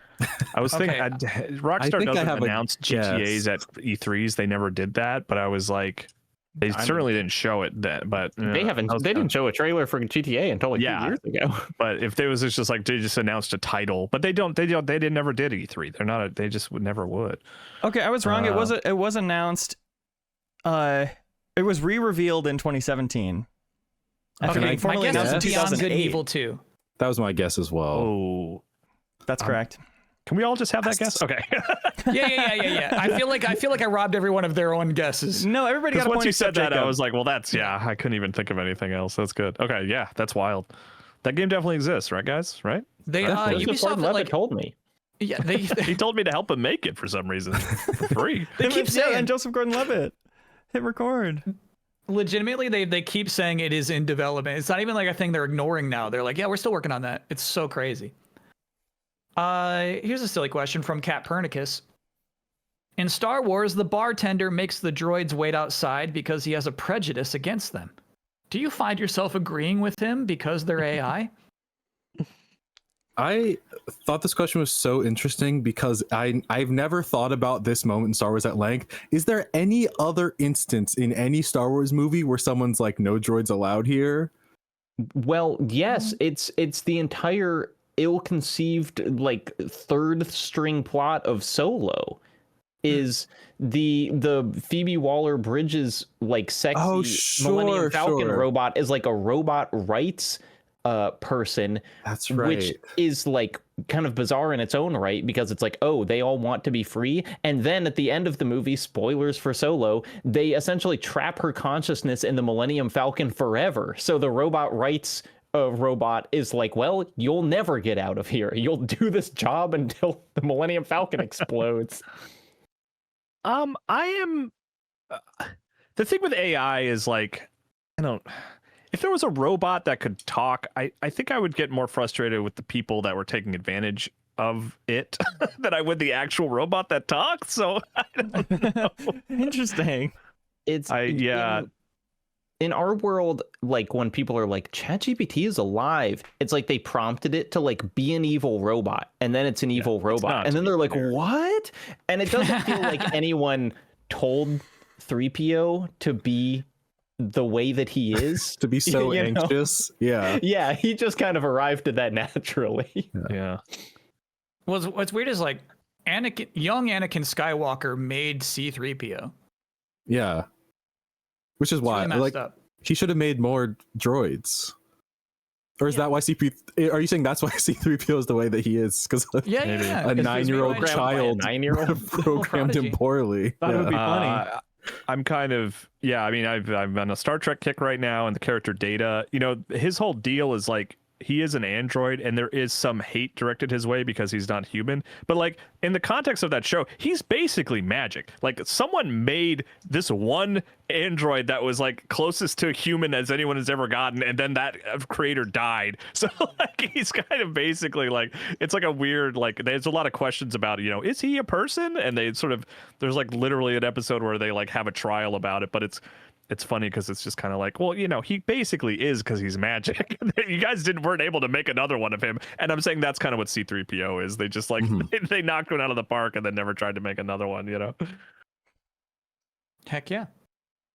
I don't know Yeah, how I feel. when- That's a weird question that I don't know the answer. Maybe I do sympathize with the bartender now. It's something I kind of like about like the understated parts of a Star Wars universe where to me it's heavily implied something bad happened with robots in the past. There wouldn't be laws against marrying a robot if somebody did not marry a robot and it went bad.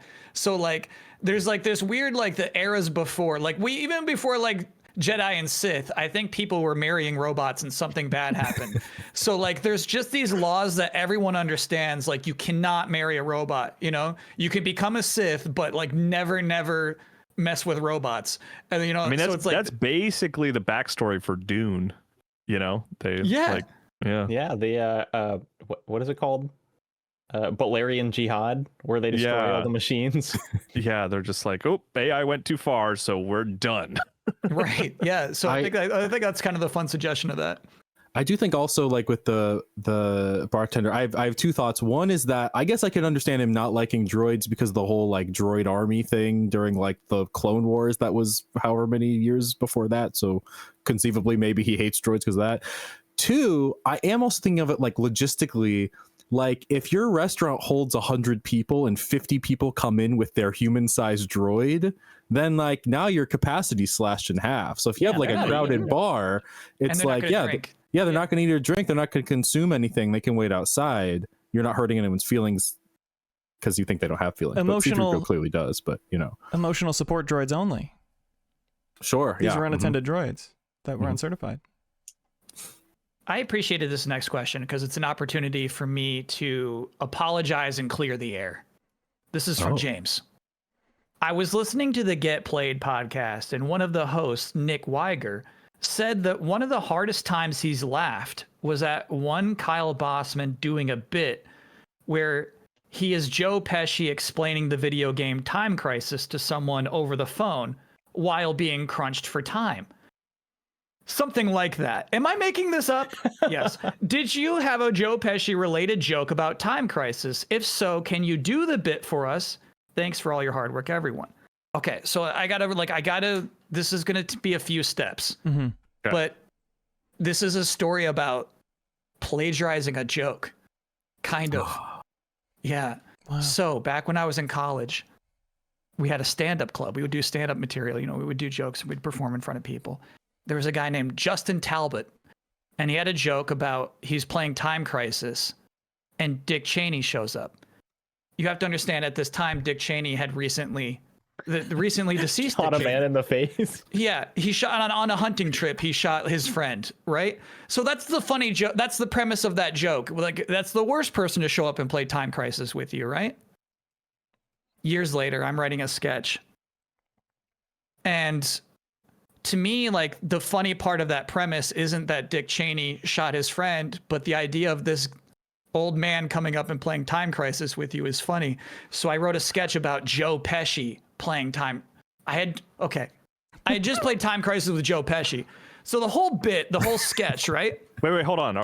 You just Yeah. said the sentence, I just played Time Crisis with Joe Pesci. Like, that's the premise, right? This isn't That's a the entire factual premise. event. Okay. I just making sure Yeah, there wasn't yeah, an event that occurred. And what If what only. was this for? What was your platform at the time?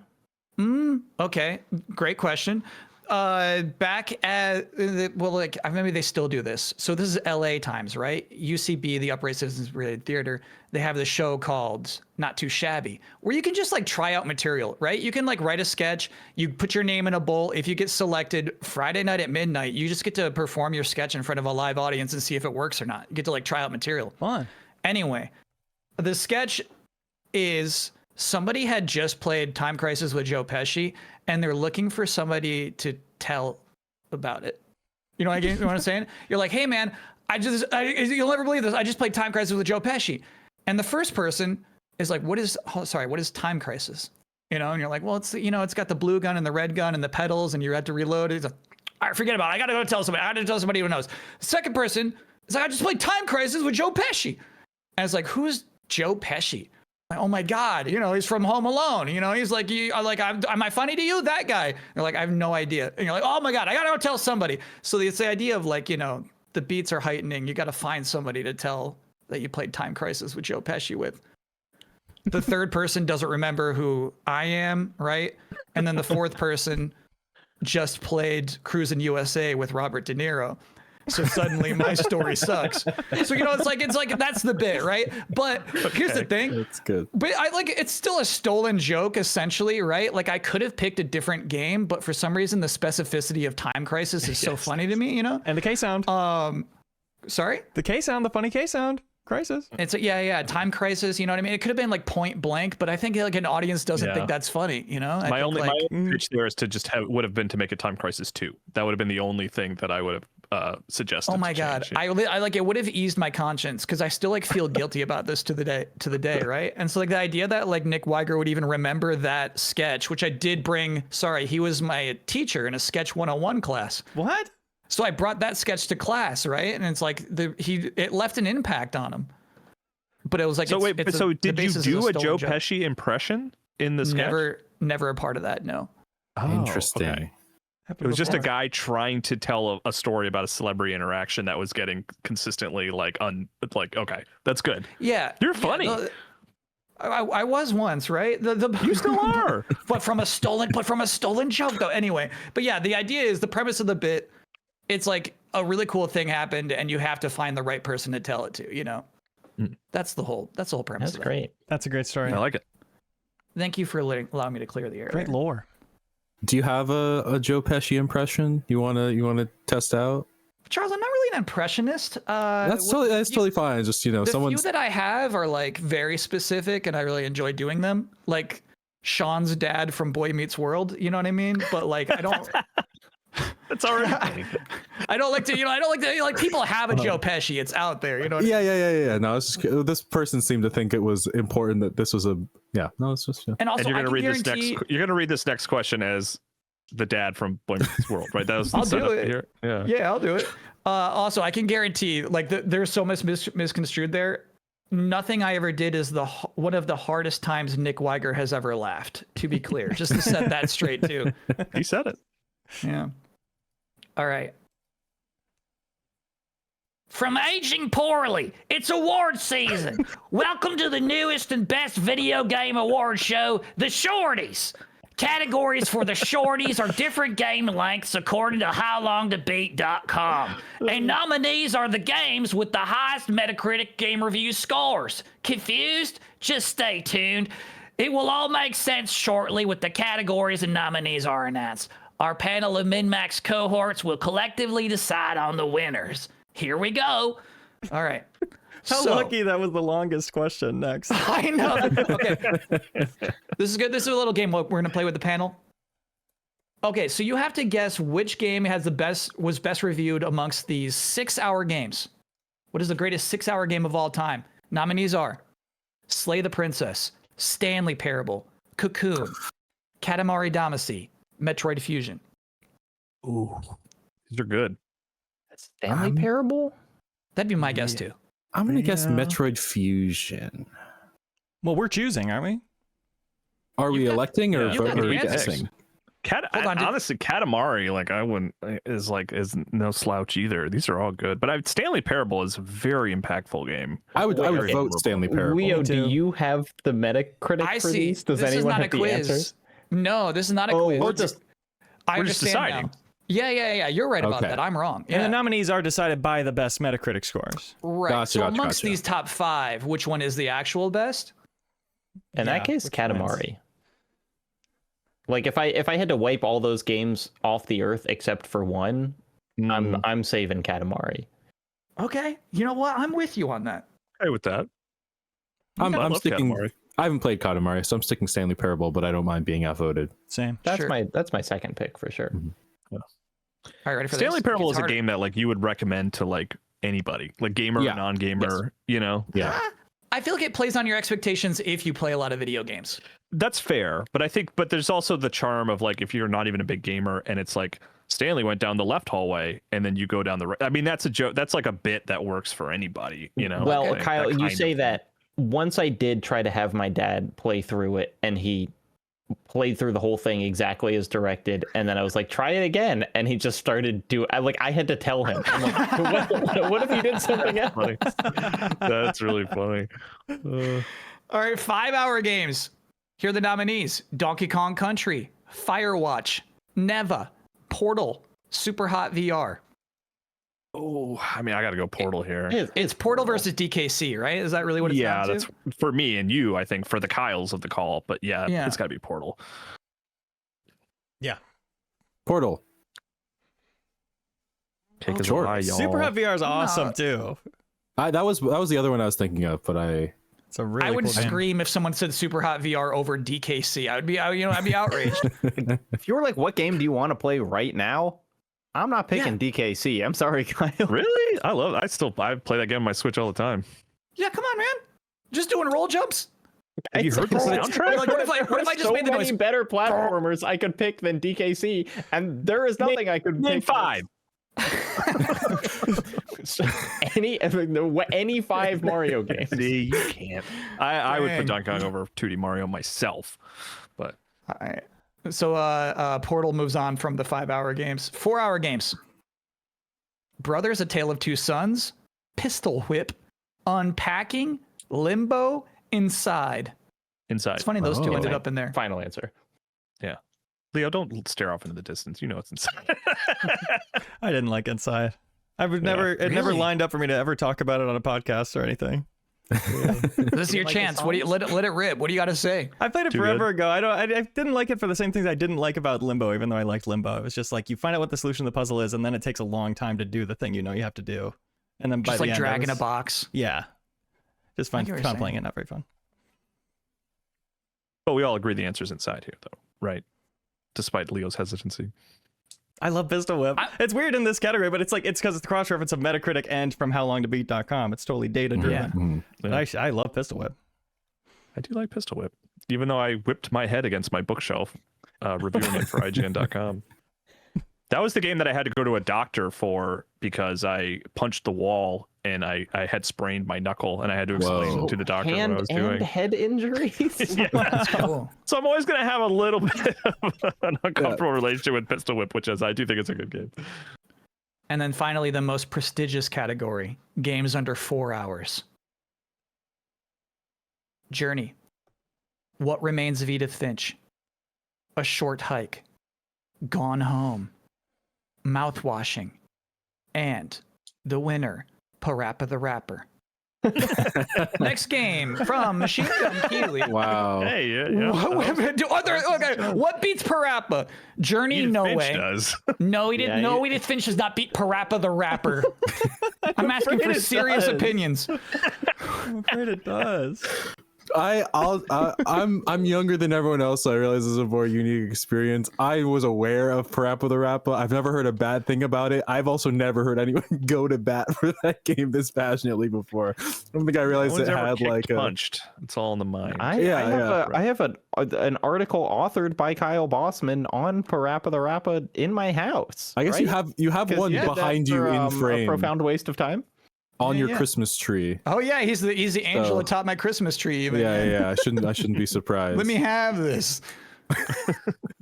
You can Number have it. 2, here's the thing. I freaking love Edith Finch. I think it's the best game like of its type. Agreed. But its type is not better than Parappa's type. Then yeah, musicals, rhythm, story-based games. Yeah, not even close. What story rhythm game would be better than Parappa the Rapper? You know what I mean? I guess Guitar Man has a case. but, Sayonara like, Wild Hearts. Oh heck yeah, you can make a case. Yeah, that's good. Okay. I personally, the music in that is more my vibe than Parappa. But that's just a taste thing. That's strictly a taste thing. The Sayonara Wild Hearts soundtrack showed up on my Spotify Wrapped this year because I kept This listening year? to its Claire de Lune rendition because I love it so much. Yes. It's a good version. All right, we do have one more quick question from Machine Gun Keeley. What would be your ultimate Lego video game crossover? I'm talking an epic set worth a display case. For me, it would be a Lego recreation of Shadow Moses from Metal Gear Solid, including a Metal Gear Rex, the Blueprints Mansion. Really good. Oh, that'd be fun to play with, actually. That's a fun Well, one. but you guys know that's how they designed Metal Gear. Like you can find images of Kojima and his team. They built Lego structures to sort of plan out the True. I love that Yeah. idea. That's really good. Yeah, imagine like having like the actual like recreation of what they had even. That'd be fun. Blueprints Mansion, or maybe even the mansion from Resident Evil. These are really good Lego sets.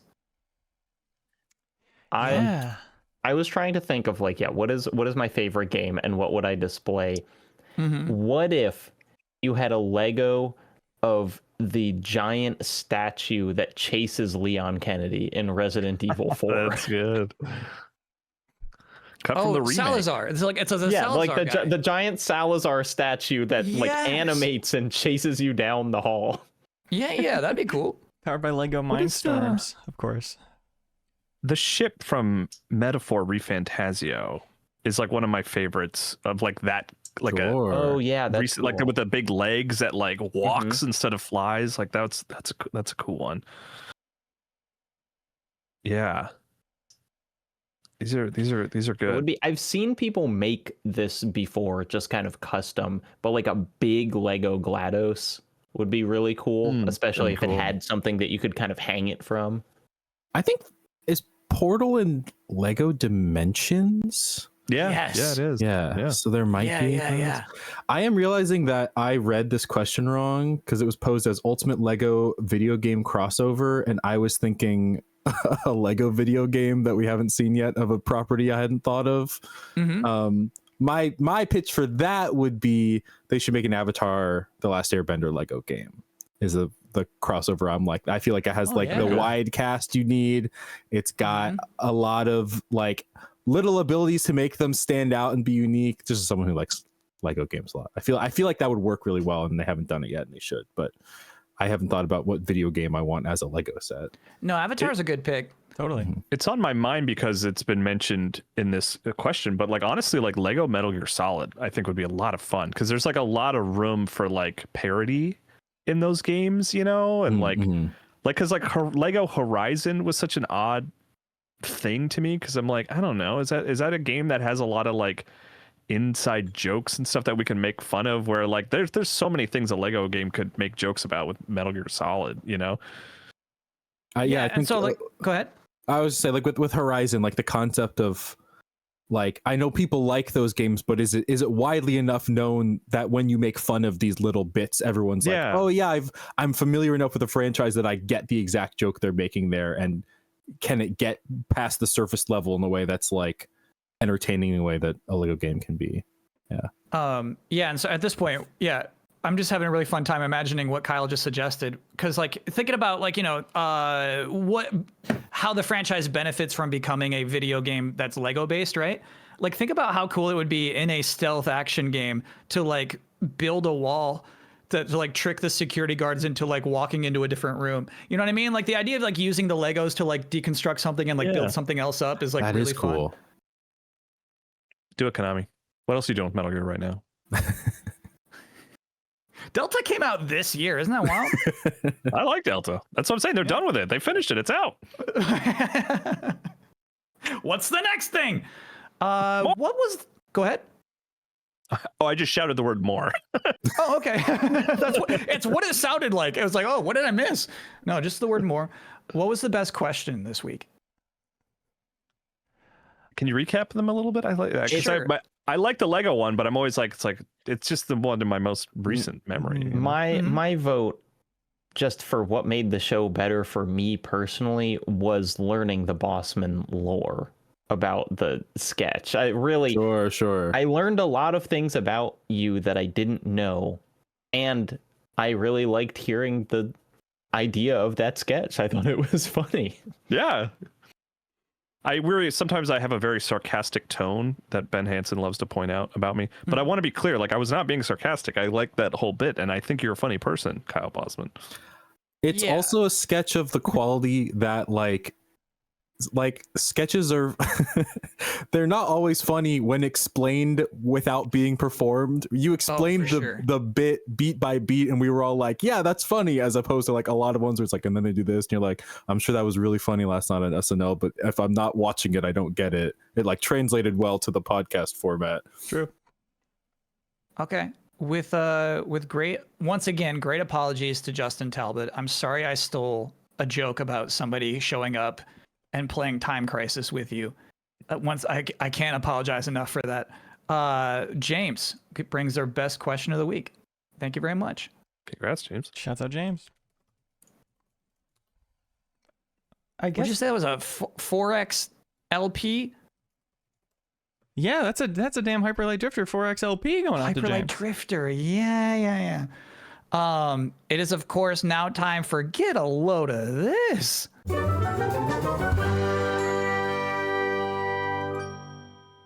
Who's got a load for the audience this week? Oh, sorry about that. Honestly hasn't been so much DJing this episode. I'm like, I think I'm doing a pretty good job. It's kind of fun to find the ins and outs. And then, of course, right at the very end, hit him with the extra 1 second of Get a Load of This theme song. I like that coming right after Kyle's interesting question. I have get a load of this. Not going to say it. Mario Kart World recently got a patch with a number of updates. Some of these are like, you can dash while you're on the Manta ramps back. One of them, as they wrote in the patch updates, was added music volume to settings/controller. This is great. Nintendo games often don't have a lot of options in their menu for how to customize your experience. Now you can decide in the settings menu if you would like the music to be normal or loud. It's not a slider, it's a binary, and you can pick between normal and loud. There's no quiet. What do you need? What other options would you even want? There's no off, just normal or loud. It seems spiteful, right? It seems like they just put there just to spite people. Yes. What a wild patch. Hey, get a load of this. This is really left field, but it just really made me giggle. I'm not even like a fan of like the It franchise. I haven't seen any of the movies or anything, but there were these promotional photos getting shared around of like the 1990 television version, and it was like the full cast of adults, but then Tim Curry is just like in the promotional photos in his full clown makeup as Pennywise the Clown, and it's just so weird because it looks like the person who shared it on Blue Sky is right. It looks like a prestige like legal drama from the 90s, and then just like one of the guys just is like, I'm gonna be a clown in this one, because everyone is so dour except for him. It's very, very funny, and it made me laugh. I enjoyed it. So now you get to do the same thing, because the links are going to be in the episode description. Wow, that's right. So get a load of this. I feel like sometimes there's like whole industries of like underappreciated artists, right? I recently procured a Detective Snoopy Christmas ornament. And what's kind of wild about this thing is how nice the sculpt is. Meaning that like somebody put more work into this Snoopy than your average children's toy, or maybe even your average anime statue. And so I feel like, you know what I mean? Like there's just like this underrated artistry of best in class, world class sculptors who are just making Snoopies out there for Christmas trees that get stashed away for 11 months a year. It's kind of wild to me. So if I may, I gotta give a shout out to Rob Seidler. You did a good job on that one, Bob. Bob Seidler, excuse me. Now, did you go online searching for Detective Snoopy Christmas ornament? How did this come into your possession? Okay, I feel like often I'm criticized whenever I'm doing get a load of this of just picking up something that's on my desk. No, I Incidentally- love Detective Snoopy. I want to know more. Incidentally, on a stream, I had a thing where it's like you vote, you submit, and have a ornament tournament. You, the audience, will decide which Christmas tree ornament will end up on my tree this year. My live Twitch audience chose Detective Snoopy. Gotcha. Can I ask a follow-up question? Yes, please. What'd you have for dinner last night? Oh no, it was like tater tots and chicken tenders Okay. from the oven. All right. Interesting. oven. Interesting. Oven Let's get some baked, vegetables in wow. there. Yeah. With potatoes. Yeah, I guess that's true. That's true. That's more of a starch. Just making sure. Okay, Kyle. We're just worried about you. The community get a load of this I pulled up here is a bit of a two-parter that I think is interesting. Catherine posted a Blue Sky Skeet from Lena Rain, of course, the composer of frickin' Celeste, frickin' done music for Chicory and Deltarune from earlier in the Beastie episode. Ball. Remember? Beastie Ball. Great That soundtrack. game that didn't come out. That was on my my music last year. Beastie Ball, one of those tracks. Nice.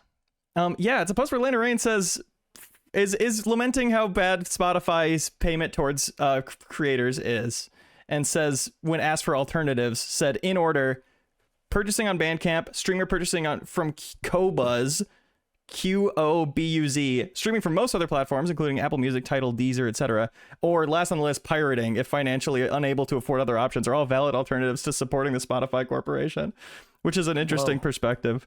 Because yeah, we all know how Spotify is somehow getting away with paying the musicians that make us want to use Spotify absolutely nothing.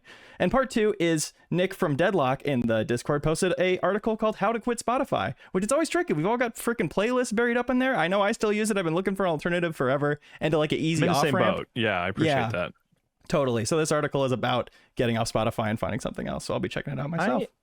I would love for someone in the MinnMax community to reach out to me. I tried to do this yesterday, and I was all ready to sign up for Apple Music, and the Apple Music app, when I open it on my computer, it's just like can't open, and then it closes. I don't know what I don't know what to do. Like it literally doesn't even give me like a Help them out, community. Get in here. please. The new Spotify virus Truly. infects the other music Yes. players and says, "Can't use this one." You have been compromised. So yes, links in the description. These are community ones are from the Get a Load of This channel in our Discord for $2 patrons and above. Shouts out. My personal Get a Load of This, I begin, of course, by saying Get a Load of This, is Minnesota focused for our Min and MinnMax. Skyway.run. We have these beautiful skyways in downtown Minneapolis, and as we get to the cold weather, it becomes more and more important to use them and not have to go outside when you're downtown. But it's always like, can I park here and then get to this place I'm trying to get to through the skyway without having to go outside? And this is just a super simple, easy to use map, including like the hours that all the different buildings you would navigate through are open and where the garages are. Skyway.run, cool local tool. I like it. I take advantage of this. Get a load of this.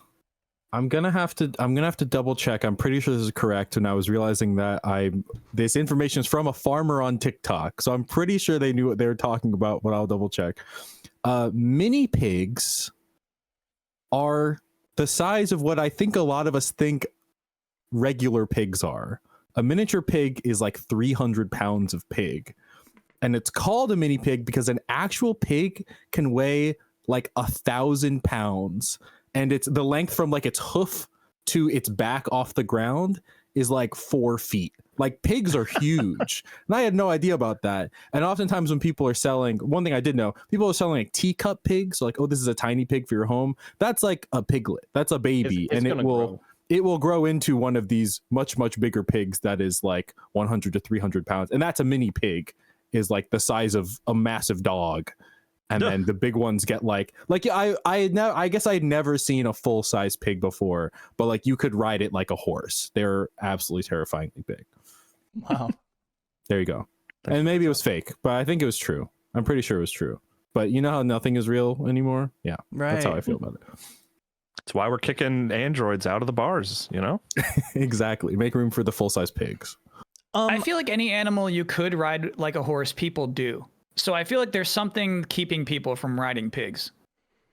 I mean, just roundness. You just you slide What off is it, slide around it, end up underneath Sure. it.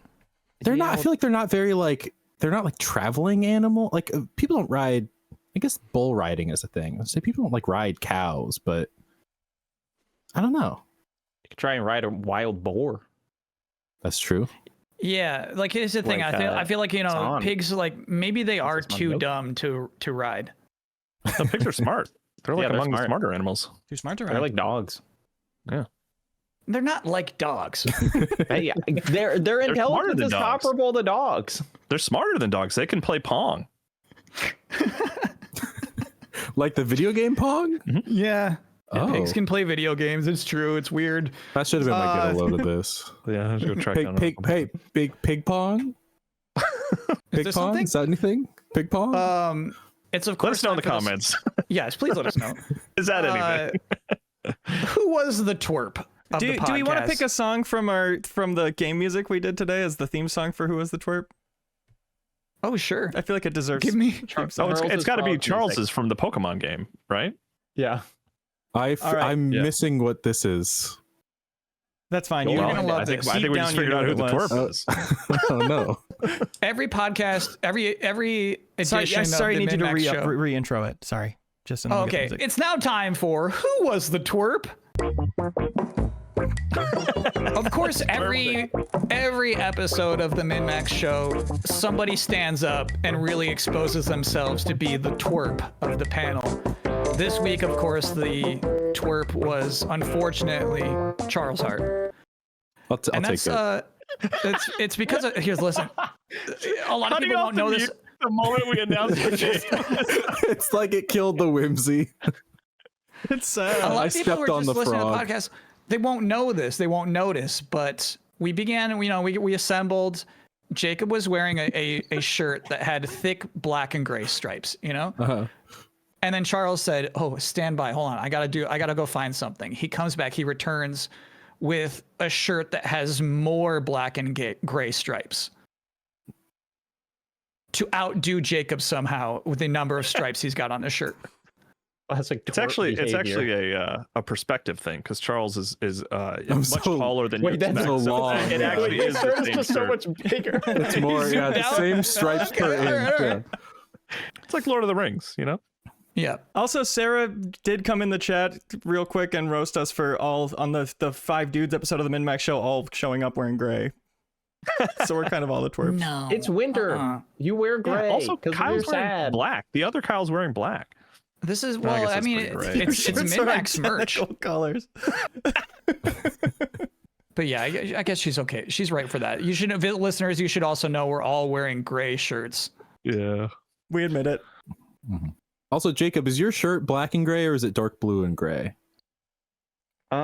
It's almost like a greenish and gray. Oh, okay, mine is like a Take blue, that, Sarah. bluish hint to it, so I wasn't even close actually. Okay, yeah.